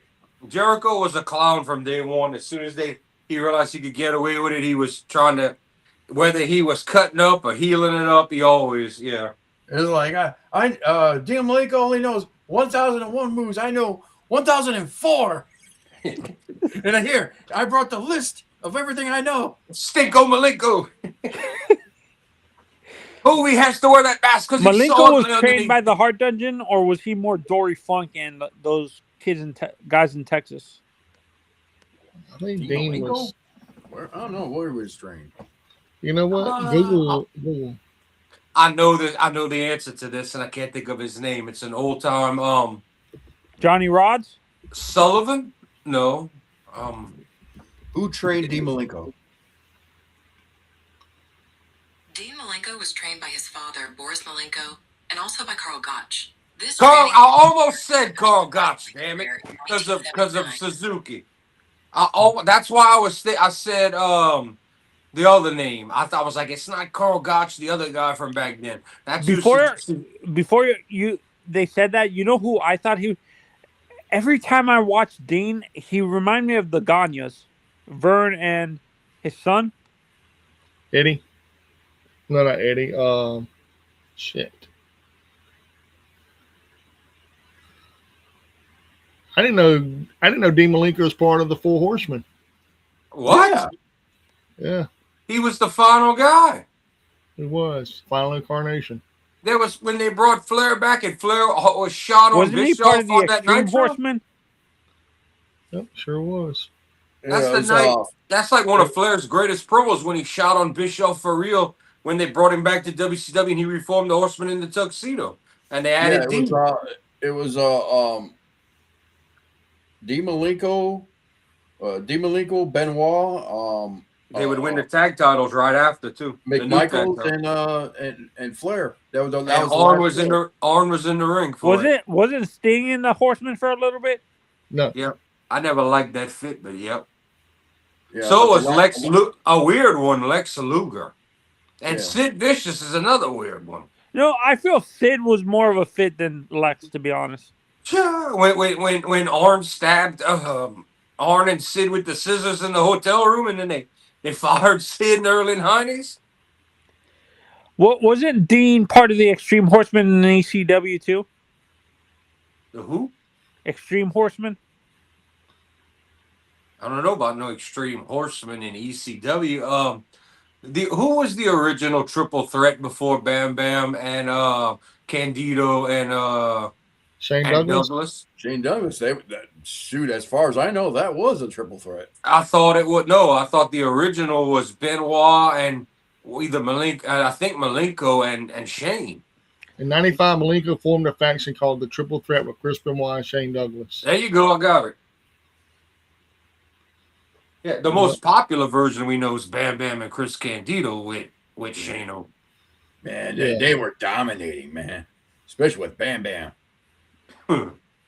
And at 95, Return of the Funker, Benoit Malenko defeated Sabu and the Tasmaniac for the ECW Tag Team titles, making Malenko a double champion. Dean was treated really, really good from East, and when he left WCW, he got 1997 PWI Wrestler of the Year and was the U.S. champ. He was no joke. Oh yeah. Dean might not been the I'll tell you who tallest. the Extreme Horsemen are: Steve Corino, Carl, C.W. Anderson, Justin Credible, Simon Diamond, and Barry Windham. All right, that was not in ECW. That couldn't have been. Yeah, that was ECW there. That's the Extreme Horseman because C.W. Anderson was part of it. He was the leader of the CW, Extreme Horseman. That must Oh no, have been, that was MLW. My mistake. MLW. Yeah, I was gonna say that never happened because in ECW, because Barry Windham was with WCW almost to the end when he went back. Yeah, and I know it didn't happen. It did not happen after 2000, 2001 because I was watching everything by that point. Yeah, but Eddie Guerrero. the last set of horsemen were Dean, Benoit, Dean, Benoit, Michael, and Flair. That was the last official four horsemen. That's when they redid the theme song. Then Dean and Benoit left. Well, what did they ever? Did Pillman ever? I read somewhere that Pillman at some point was going to join the Horsemen before he was passed. a horse. He was kind of the pre-Jeff Jarrett kind of deal because Arn would slap him around when he would get wild. He was in there the same time as Benoit. Mm-hmm. Yeah, Pillman was in the Horseman. Jarrett is the one that was kind of a horseman and kind of not. Until McMichael beat the shit out of him. Yeah, and Kurt Hennig, of course, that was the big screw job with that. I think they should have left Kurt Hennig in the Horseman. Yeah, Kurt to me was a perfect horseman. He should have stayed in the Horseman and not screwed him over. Did any of the Wyndhams ever join the Horsemen? Yeah. Yeah. No, most popular lineup. Like the classics considered Ole Anderson and Arn and Tully and Flair, but Ole didn't last very long. They put Barry Windham in. That's pretty much the Horseman lineup, the one with Windham. Did his brothers join the Horsemen? No, Kendall and Barry both joined Kurt Hennig in the West Texas Rednecks at the end of WCW, Battle of the No Limit Soldiers. Wow. And I can't, honestly, I didn't know Kurt could sing. What's up, Mike? DDT Pro Wrestling, Dean Malenko was the Iron Man Heavy Metal Champion. And DDT? Yeah. Was that at the end of his run? Beginning. DDT's been around that long? I guess so, man. I didn't think DDT was 20 years old. I'm just saying what I know, man. I'm just reading what I'm No, reading. you just saying what you read. You're not saying what you know, because no one's half the battle. G.I. Joe, but remember, Cobra la, la, la, la, la, la, la, la, is the winner. List of Iron Man Heavy Metal champions, and they go all the way back to. I need the T-shirt, Josh, that says Cobra Enemy, like the toy. I want the one that says Cobra Enemy. I'll see what I can find. I know conventions are coming up. I'll see what I can Was find. DDT started by one of these big New Japan guys? Not like it. It didn't happen like Noah, which came out of All Inoki? Japan. Like no, Inoki was New Japan. Noah came about by Giant Baba ran All Japan, all right, and they were pretty big. At one point, they were the top company, and after he died, oh, we lost Mike. I'm back. Oh, After Giant Baba died, his wife took over. A lot of the All Japan guys just felt kind of betrayed, kind of down. A bunch of them all went, and that's how Noah got formed. And from about 2000 to 2005, Noah was the #1 Japanese promotion, beating All Japan and New Japan. New Japan would take back over in the era of Tanahashi around 07 and 08 and hold that to this day. Dean Malenko was DDT Iron Metal champion, and August 12th, 2020, he beat Joey Janela and made him submit. All right, yeah, there you go. See, 2020. I knew DDT. I said at the end of his run. Yeah. Not gonna have wow. DDT He in can barely 1999. wrestle as it is. And Oh, he got like the tweets and everything. Orange Cassidy pinned Dean Malenko while he was sleeping. This was also for Malenko's RAW Pakistan 24/7 championship. Good Lord. Only DDT. I swear, if you took DDT and put them with Mike's favorite GCW, I mean, you would have, and if Chikara was still alive, put all three of them together, you'd have, and if you want, throw JCW in there just for some fuckery, you'd have an insane show.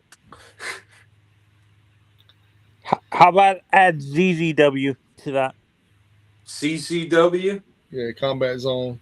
Yeah, you could put. I kind of consider them half like GCW anyway. So whenever I say GCW, I'm almost thinking of them too. But Oh, the wrestling, the independent up north that I was thinking of, guys. I'm not sure if you've ever heard of Chaotic. Wrestling. Yeah. That's where Tommaso and Johnny started up there before they went to like Ring of Honor and stuff like that. They're lucky we didn't trademark that name in 2003 and 4 when we were going to call our company Chaotic Championship Wrestling. Speaking of, there's a subject we haven't touched on. This Saturday night after the Rumble, and that AEW Collision went live. Oh God! And honestly, they played it smart. They put on a very good show, much better than the Rumble, and with a debuting Tommaso Ciampa winning the TNA title. Yeah, night one. The TNT title. TNT title. Talk about a rush job. Yeah, well, you know what? They put on a better match than what we saw at the Royal Rumble. Oh, I could believe that. But what I feel is like it's fucking Psycho Killer. What do you expect? Mm-hmm. Yeah, no, but I have a sinking feeling that Tony's gonna screw this up. He debuts these WWE guys well, but it only lasts maybe a week or 2 weeks before we forget that they debuted, and Tony doesn't know how to book them correctly. Not only do I agree with you, I'm not worried about that yet, because the thing I'm worried about right now is na na na na na na na na. You're staying on Saturday night and ROH Briscoe. That's the end of Briscoe's big push. I don't think they're going to get rid of Chicken. They're not going to. He's going to stay on Saturday night, and they're going to use him on ROH. That's it. He's moving back down. That was the individual y'all just saw. They just kill one and take the new toy. It's Tony Khan. No, he's got too much of a personality that everybody likes, and I don't see him Yeah, going anywhere Kung Fu anytime Chicken. I soon. call him Kung Fu Chicken. Kung Fu chicken. Kung Redneck Fu. Kung Fu. But Kung yeah, Fu chicken, motherfucker. I definitely thought AEW put on a better show, and they put on. Let me see, they had 1, 2, 3, 4, 5, 6 matches. I want to say They're better than the Rumbles. Thekla, was it Thekla Statlander? Yeah, Man, Thekla got hot since she Oh, changed her look. Tekla. Thekla Thekla. got hot since she changed her look and came to AEW. She didn't look Yeah. like that in New Japan. Or no, it was the Sisters of Sin. Oh no, they wrestled. They had a What tag do match. you guys think the name for the tag team with Hater and what's her name? My God, who's the British girl that they do? She's doing the promos with now. Alex Windsor. Alex Windsor. Hate win. Hate win. 8 win. Hate win. Like her. Like instead of Hawk win, it could be hate win. And it's How about Wind Hate? Hater raid. That's what her finisher's called, Haterade. It's a haterade. So, but yeah, they had some better matches on AEW compared to ROH. So, or not ROH, Royal Rumble.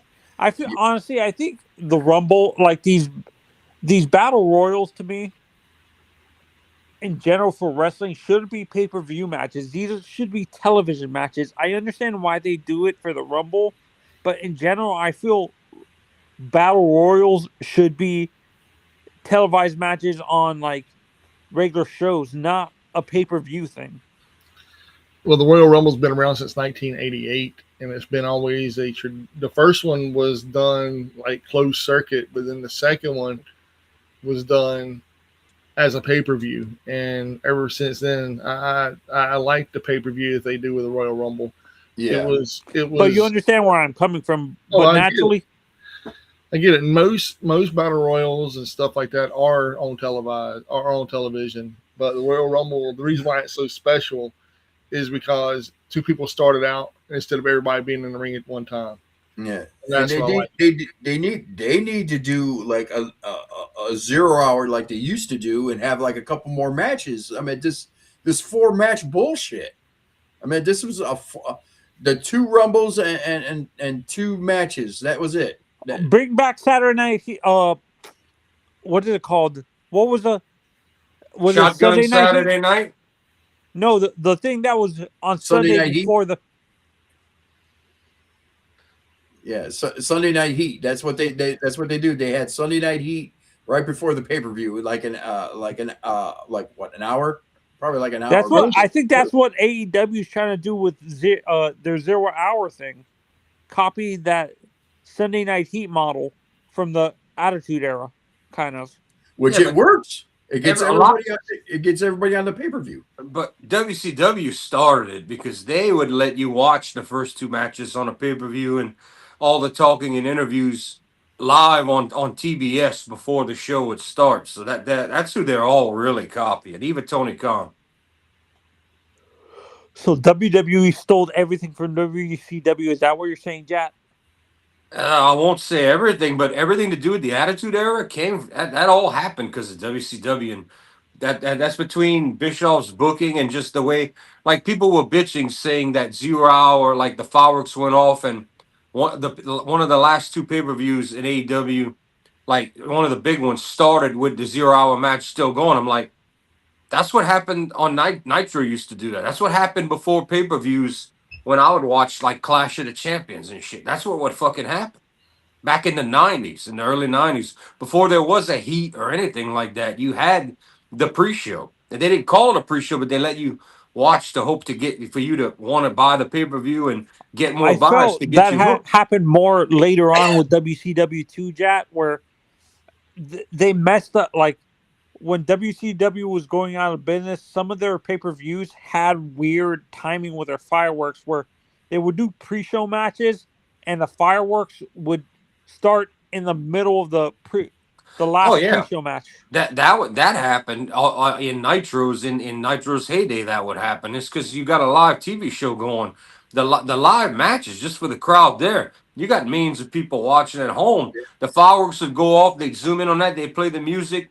The sparkler would go off around the ring, and then it would zoom down, and you still got the match going. Yeah. And Tony would tell you, he's like, "We're in the middle of this match. You know, if you're just joining us, walk up to hour 2 and all." They would do that. WCW would do that every hour. Yeah.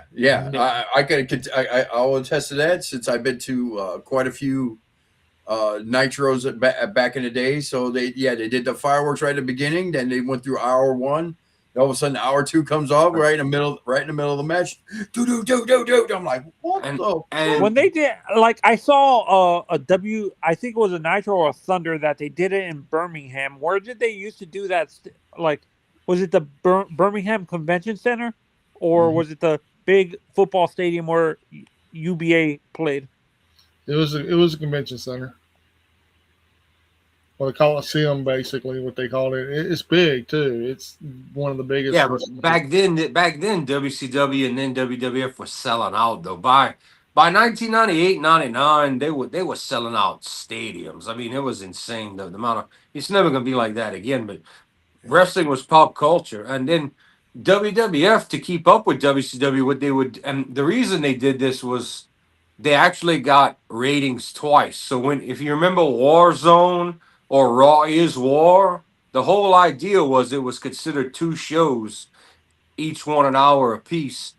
And that way WWF and USA got their ratings. That's why you would see the big stick of dynamite count down to the end of Warzone the first hour, and then Raw is War would start the second hour, and you'd get the different. Was there a difference? Yeah, you had different intros for both shows. You could go and watch them. They in terms of what you saw on not the intro. What I'm talking about, was it the same Raw? They just changed the name. I'm not sure what you mean, Well, but it was always Raw, but they would do like it was like the first hours like Warzone, then different announcers and everything. War. Yeah, that's what I meant. Was it a completely different, like, was it the same people wrestling on the show, or was it different people? Oh, it was the same people. Yeah, the same people. You wouldn't see it would lead in. It was almost like having a heat before Raw, but you had a different commentary team and everything. Like, did SmackDown have a pre-show like that? No. No. SmackDown didn't happen until after WCW came up with the idea of Thunder. They were the first to have 2 weekly wrestling shows.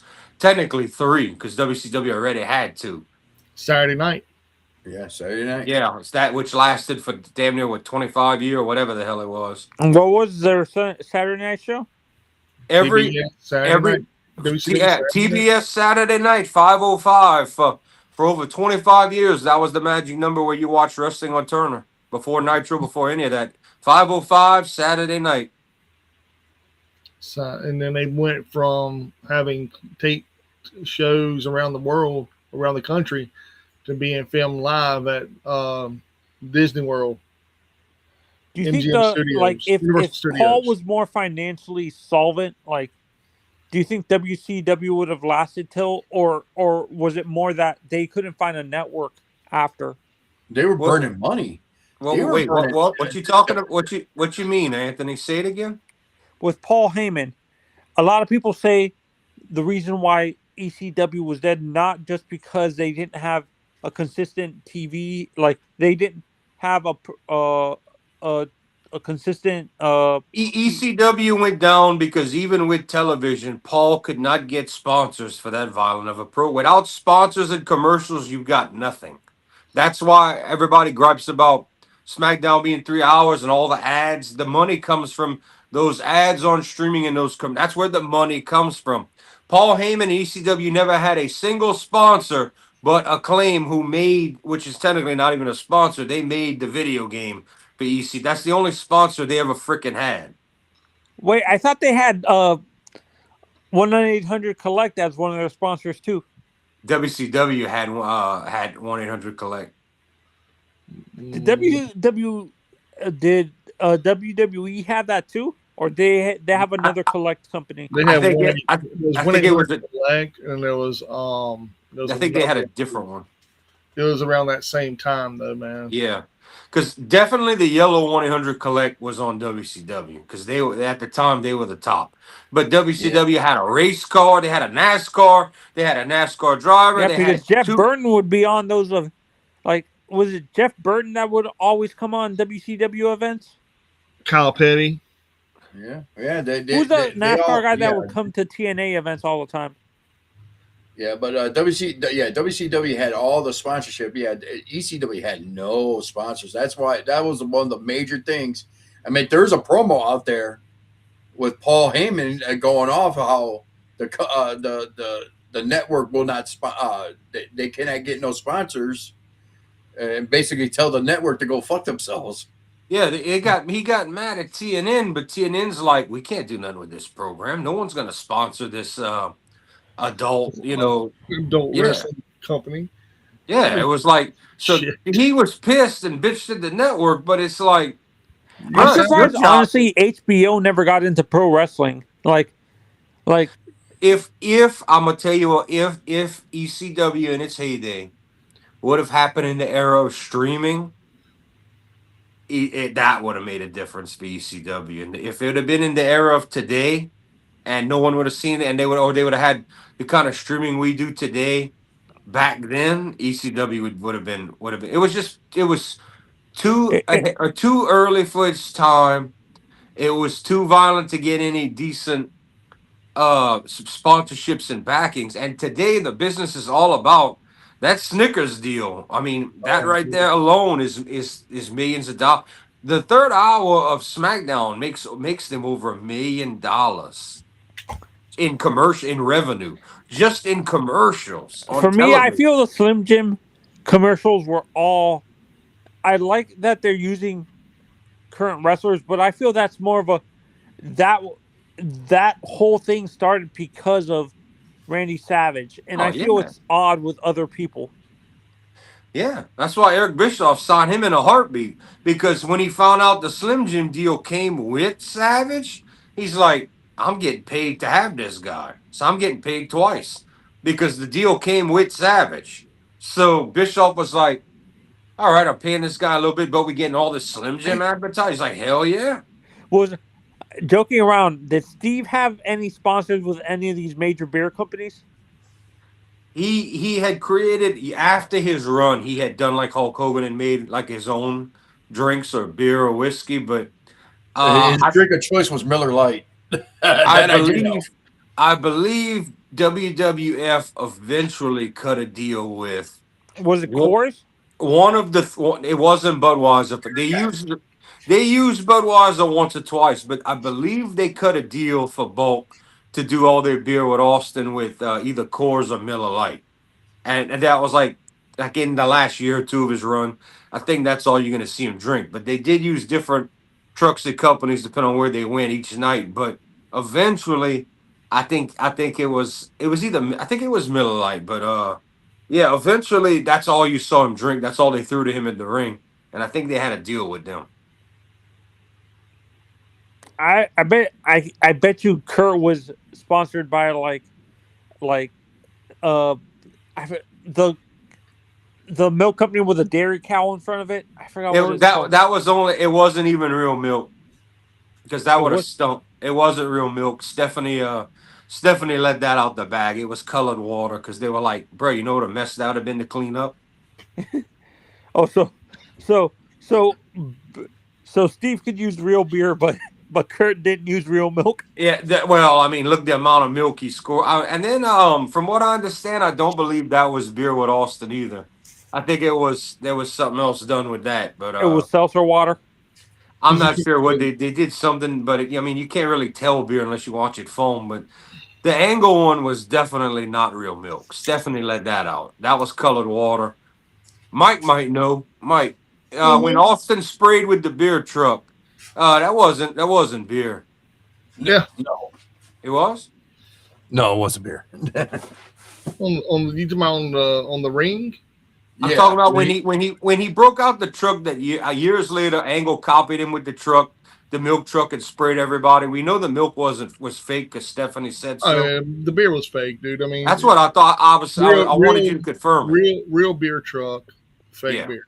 Yeah, it was just mainly Or- water coming out with some. Yeah, So I didn't have that confirmed. I knew for a fact it wasn't milk for Angle because Stephanie said it was colored water because milk would have been horrible and stunk and just to clean that up. but that was real concrete in his car, though. And I feel honestly, I kind of felt, even though I liked Steve back then, I kind of felt bad for Vince a little bit because that car. I looked at the price of that Corvette after the show. That It wasn't was like Vince's. $150,000. That was not Vince. That was a car they bought used like the year before's model, and they said, "Okay, destroy it." That wasn't Vince's real car. Oh, And so another thing I could tell you is that vet, the price of them, like I seriously doubt that was under 50,000, even $1,000 vet, because that was like '90s, and I believe the Dodge Viper might have been going for more than the vet at the time, and the vet was like I mean, back then vehicle prices probably 80,000 to 90,000 for a vet, probably for stuff fully stocked, and that's saying a lot. Might have been less than that because you can get the best Mustang on the market today for like 90,000. And if Mustang, if you Mustang get, pretty cheap. now I'm talking about like the Shelby style, like and then with the bells and not the whistles. demon. With the bells and whistles, you're looking at about 120, 125. Because I saw one in the shop 3 years ago. I was like, I don't know who she is. Her name's on it and she owns it. But I said, whoever her doctor husband is, she must suck good dick. He must have, Okay, I don't need that image in my head, but just saying, because yeah, over 120 grand for a Shelby for like a Shelby Mustang brand new in the showroom, decked out. I was like, you could get for 90 grand, for 10 grand less than a Hellcat, you could get just as bad of a car, if not better. was Rock's cars real Lincolns, or was that just like a used car that they put a Lincoln label on it? Another car. Rock himself was telling somebody, I forget who the guy was. He was talking about it the other day. He bumped into Rock, and Rock was being all cool with him. Rock was just kind of starting out. He says, "Man, these things are cheap. You put down $10 deposit at the rental, and you just take this Lincoln Town car, and if it gets messed up, it gets messed up."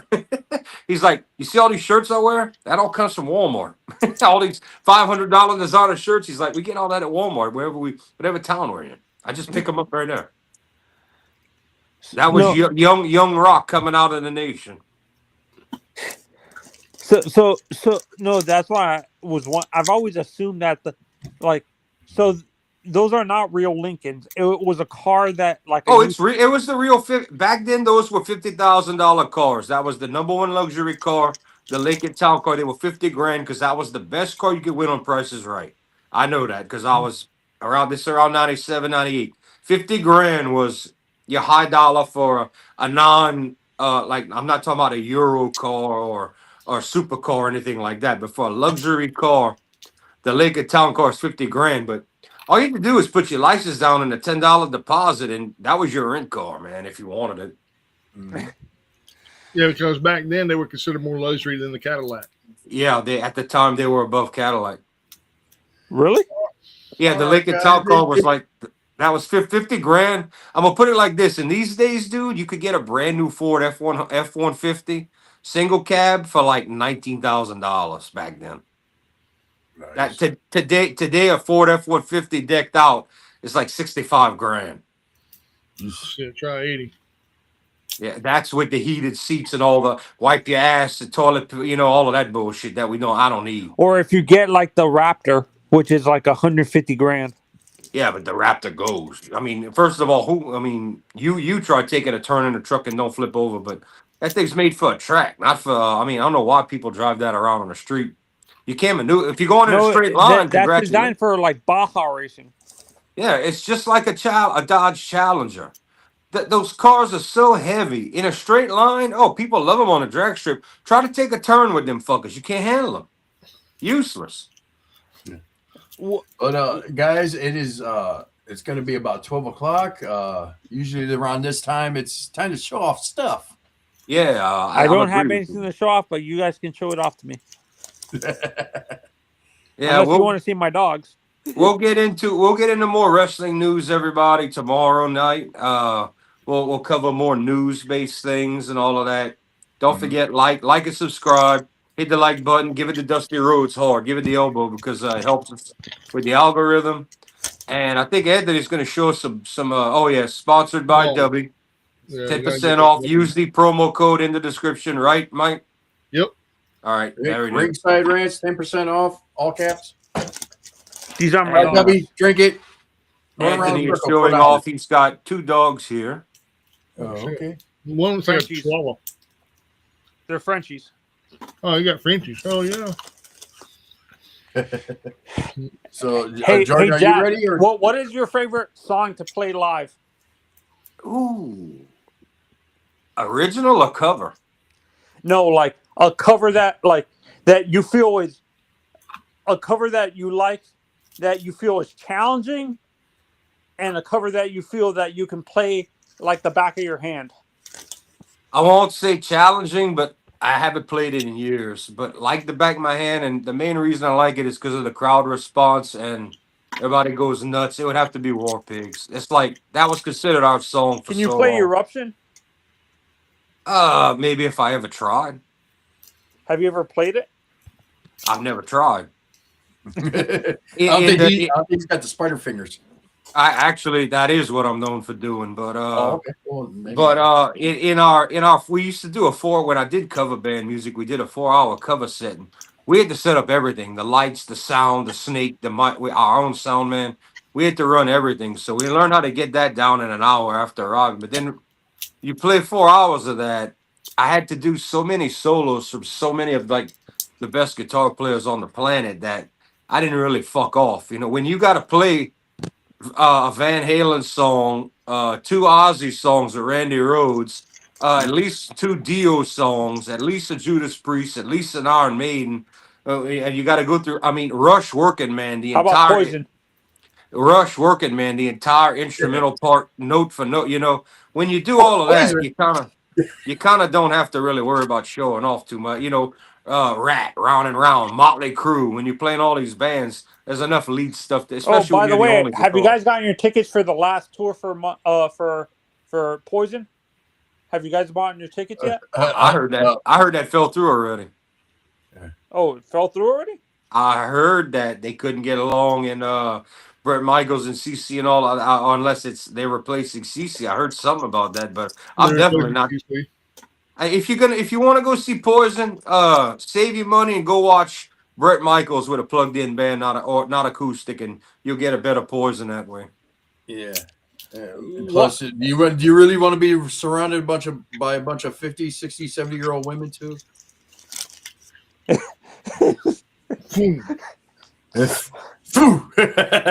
It's like Kevin.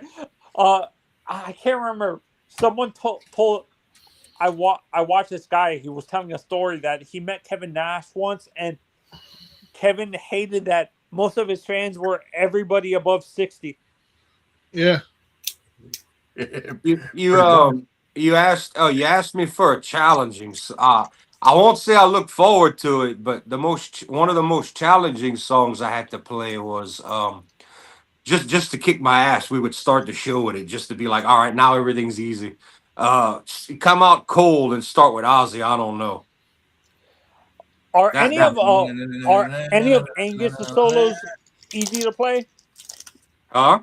Angus? Say that again. Are any of his solo do you feel Angus solos are easy to play? Yes. Yeah, he'd be one of the easier guys that because a lot of people say he makes it look easy, but some of the stuff he does is not easy to copy. Yeah, I wouldn't be breaking a sweat. That's pretty. I mean, I'd have to sit down and maybe get a couple notes memorized, but to do it, it's not like I having to play Steve Vai or anything like that. It's not insane like that. Mm-hmm. All right. One of the harder guys. I do got a lot of stuff to show off here. So All right. Josh wants to. I was gonna tell you one of the harder guys for me to cover lead wise was Vivian Campbell off of Dio's first solo album. We played Holy Diver, Rainbow in the Dark, and Straight Through the Heart off that album. And How about the lead? Did all you of like those- playing those- any of those STP? yes, we would do stuff like Plush and all that acoustic, like when we come back into the second half of our show. I'd play that on like a 12-string, whatever, box guitar, and get everybody back into the. We would do a few songs like that, then plug in again and finish tearing it up.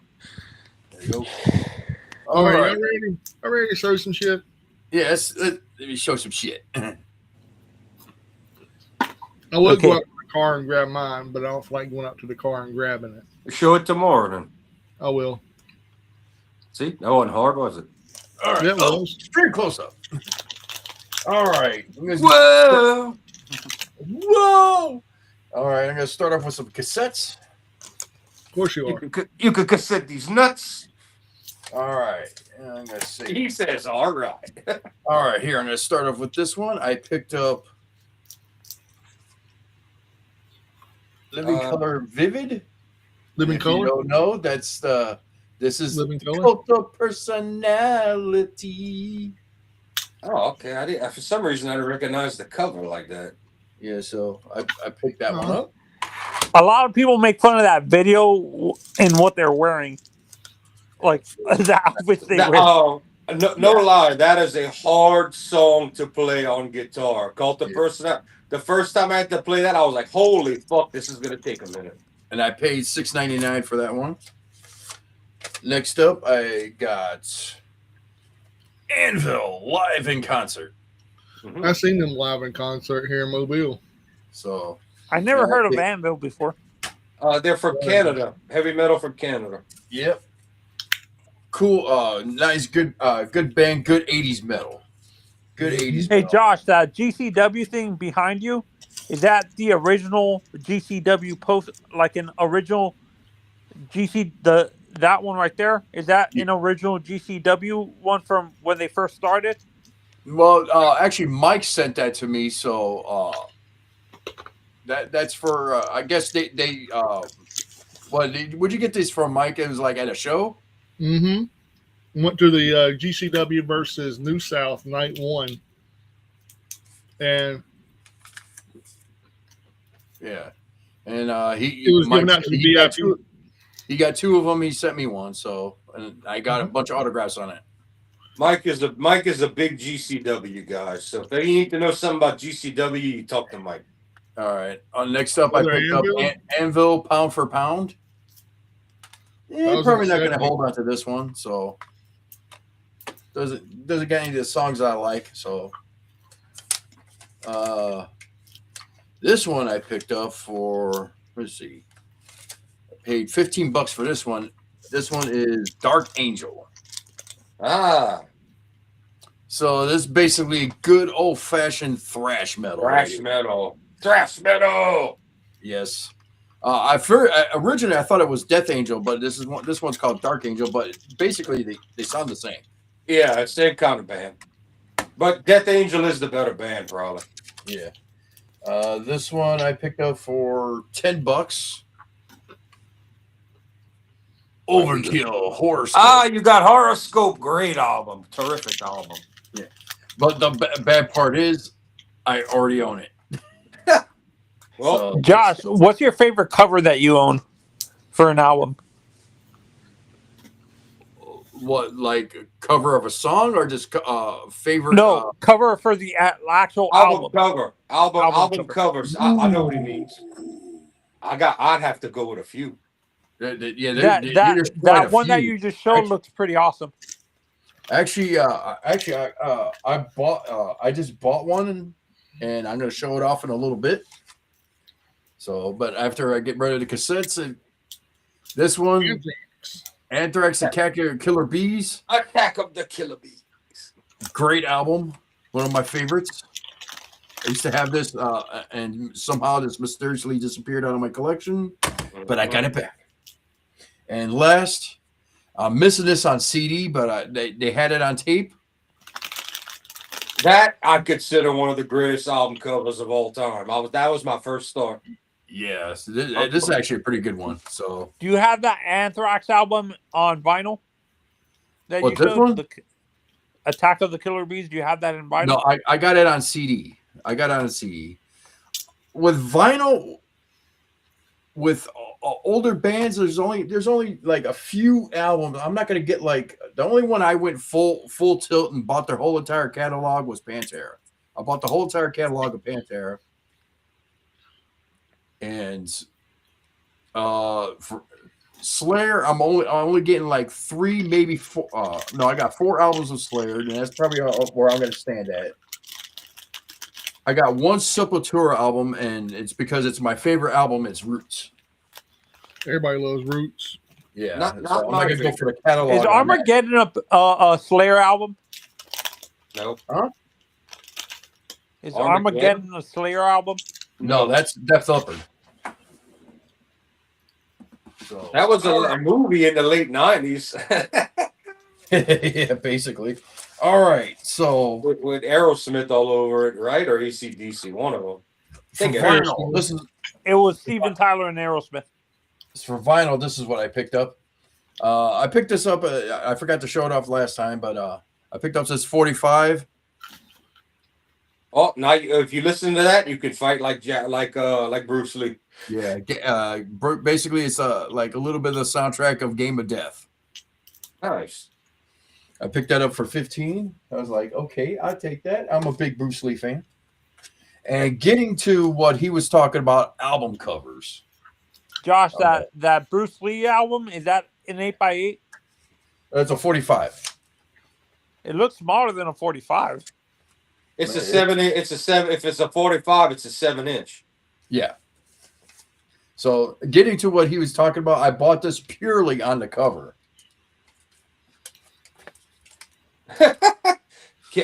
Let me see. Oh, Mass. Okay, I had no idea who that was. Damn. We got boobage. Yeah, you got to put some boobage, so I can't show it for too long. So I purely bought this because of the cover, and it's actually not a bad. Is it more 80s metal or more 80s glam? Like hair. 80, I would say 80s metal. It's 80s Wait, metal. who is that? It's called Mass. It's called The Mass or Mass. So I never heard of them, and I was like, I bought it. Like I said, I bought it purely on the cover. Yeah, you did. You pervert. This one, Fever. Yep. Yep. I'll admit that. I don't blame. Hey, a straight man and he likes boobage. Sounds good to me. I purely bought this out of nostalgia because I had this when I was a kid, and I had to get this back. Are you the one that bought that? No, I went to a resale shop and I saw it there, and I was like, I got to get this. That was all over Coleco for the last before the weekend. Yeah, so I only paid like $10 for it. Oh, well, you did good. So Anything else? next That movie up, came out in Popeye came out with Robin Williams and 81? Shelley Duvall in 1980. That's hard to believe. yeah, first movie. 1980. So next up, I bought this. Oh, I yeah, bought that's got Trent all over it, huh? Yep. Yeah. I bought my version of it. Now my girlfriend Monica, she got one. She might It not has know white vinyl on it. This one, This might be a surprise. this. So Yeah, So the she doesn't know she's getting a gift. no, this is mine. This is mine. She got her own. This is mine. This is mine. Did mine. Then I'll save that one for last. Then I picked this up because it's wrestling related. Oh boy. Dun, dun, dun, dun, dun, dun, dun, dun. You pencil neck geek Freddie Blassie. Freddie Blassie's pencil, nothing but a pencil neck geek. I don't even know if I've ever heard that, dude. I think we could probably do a deep dive on YouTube and probably pull up a video of this. Yeah, I could probably find. I didn't know that they released. I don't think we'd get. Is that like a promo? basically it has like Is it a 12-inch single or does it have more than a couple songs? it's a full. It's a full album? Yeah, it's like one side has a song, then I get, and the other side it's like a song. Then he's basically cutting a promo. All right, so it's a 12-inch single. Yeah. So and Thanks the other for side having me on, guys. I have to go. You're welcome. You're welcome, Anthony. Anytime, bro. Have a good night. You too, man. All right. Then finally, I got my copy of this album.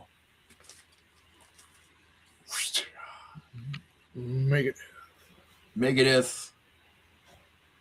So I thought it was called 13 or No Name. No so Name. basically it's called it's a no name. So but this one is just the regular black vinyl. Yeah, he saved some money. I paid about $40. Yeah, it probably would have been 10 more for the color. Yeah, I'm still on the waiting list for that. So, but yeah, but I finally got my copy, and it's actually pretty good. It's a pretty good album for them for their swan song. It's a pretty good album, and plus I love David Staine's version of Ride the Lightning. I felt that's the only one I listened to. I find it's a little dry. Like it's. I mean, I know he pretty much wrote this song. There's not much difference from that in the Metallica one, short of the vocals. So, everything else, I got some DVDs, but I'll save that for tomorrow. So Okay. But yep, that's it. So yeah, pants on that geek. You know what? I'm gonna look that up on YouTube and see if I can find it. I'm gonna check that out too. But if it's a song and then a promo, that's a 12-inch single when they come full size like that. Yeah, well, literally, when I put it on the player, I actually had to switch the speed. You had to put it to 45. Yeah. Yeah, it's a 12-inch single. All right. We got a little bit of everything here, but I do have some cool stuff in here. This was like $10. I said, give it to me. I like this band. Mountain. Oh yeah, the No, grandfather. this is not Mississippi Queen, but this band just grooves. They have different sound. The way they play, the way the guitar players play the guitar is just different from everybody else. I like them. I have no idea what's on here, but I know and they have that deep bass from the late 60s, early 70s. It just grooves. So I'm happy. All right. Been waiting. Wait. We'll save that. We'll do this. All right. This came up and I was like, yes, give it to me. It says $12.99. I wonder if I talked to 1969 US. Okay. It claims cover damage. Oh, they got one little saw marker. That ain't nothing for this old. One of my favorite blues players. Albert King. Albert King with the flying V, baby. Nice. Yeah, he has great stuff. He has great blues music. Do not underestimate Albert King. Great player. Next we have these were some auctions. All right. Well, I guess I'll get into this. All right. We'll show a new album here. Record Store Day release. This is 2020 Black and Red Marble. Yeah, this is sealed. Josh is gonna be kind of mad about this one, but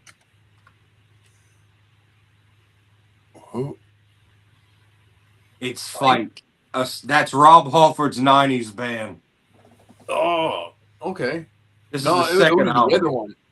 The other one was the one I want. Well, I have not gotten my hands on it yet, but I will get War of Worlds. Yeah. But this one's good if you like that one. But while I saw it, I went ahead and got it and paid full price. This I've been waiting 6 months for this to come up, and it finally came up. And a week later, another one came up. But that's okay. I'm good with this. This was in good shape, and I paid $15 for it. My favorite album from this band, even though it doesn't really have the hits, I feel like this album doesn't miss. You could put on number one, let it go. It's Bad Company, Running with the Pack, the silver one. Nice. Like that album, this album. Nice. I think this is the most complete Bad Company album. I don't care about the pop songs. That one just makes me happy. And it was crazy because they had this lady and she wanted to buy something. It was Christmas and she was like, no, wait, I got to put that back. I don't have enough money. And I went, how much that is? And they went, I said, you know what? I said, put it on my bill and get it for her. And she was all, she's like, you don't have to do that. I'm like, I get it. It's not that much money. Here, she was like, oh, thanks. Then right after I did that, this came up. Somebody claimed before me when I had asked for it, and they passed, and I got it. And everybody was like, dude, that's awesome. You just picked that up, and that's the album you were just waiting for.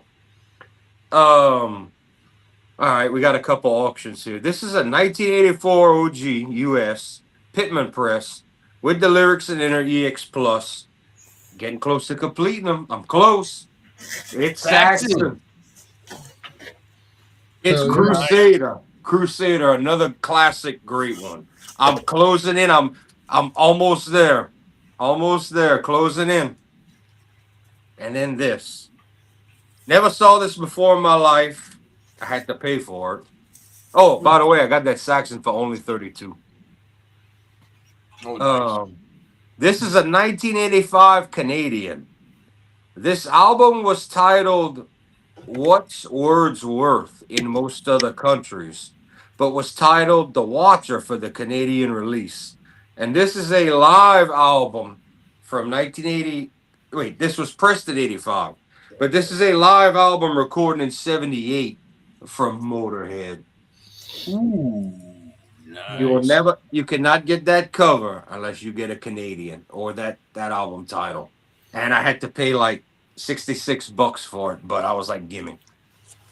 And that's what I got for this week. That's for it. tonight. Yep, that's it for tonight till tomorrow. All right. All right, I'm trying to see if I can find this album on YouTube. I can't. I could pull it up. Hang on a minute. I'll do it. Well, I'm trying to find the Freddie Blassie album, and Oh, no, I'm not. Wait, maybe. I don't know if I can or I can't. My batteries might be dead. Or my thing needs to be recharged. well, it only plays the one song. Back when I was a kid, life was going swell. Till something happened. Blew everything to hell. That night, my dad Yep, my remote's done. I'm going to have to find the old school charger to charge that walked thing. up the block, just gave birth to a geek. Mom said, sell it to the circus. What the heck? Dad said, nope, this one's a pencil man. And if there's one thing lower than a sideshow,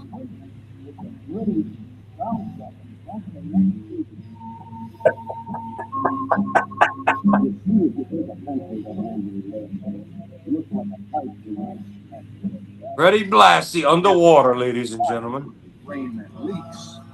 You got yourself a grit-eating pencil-neck geek. Man, he cusses on this album too. It's just like, what the fuck you talking about? You pecking that geek? And get the fuck out of here. I was trying to see if they had the full version. I wanted to play the promo he cut on there. Soon the geeks were popping up all over town. You couldn't hardly sneeze without knocking one down. After a nice juicy steak, if you need a toothpick, just reach for a geek. They'll do the trick. Is Mike still alive? I am here, brother. All right, I just saw you frozen. Oh, my bad. You was enjoying the pencil neck geek, my bad. Yeah, I was just vibing, man. Yeah, I was trying to see what we can see. Well, gentlemen, y'all want to call it tonight? Yeah. All right. Ladies and gentlemen, if you're not watching Ringside Rants, Yeah, you're doing a nice one, brother. Squirrel. yeah. Man, that's awesome. And we're not just food that you eat, ladies and gentlemen. We're also Food for the ears, baby. fucking right. That's right. And just like this Canadian Motorhead right here. Somebody owned this one point in time, but you know what? I own it now. And that just goes to show you, what's mine is mine, but yours is mine too. True story.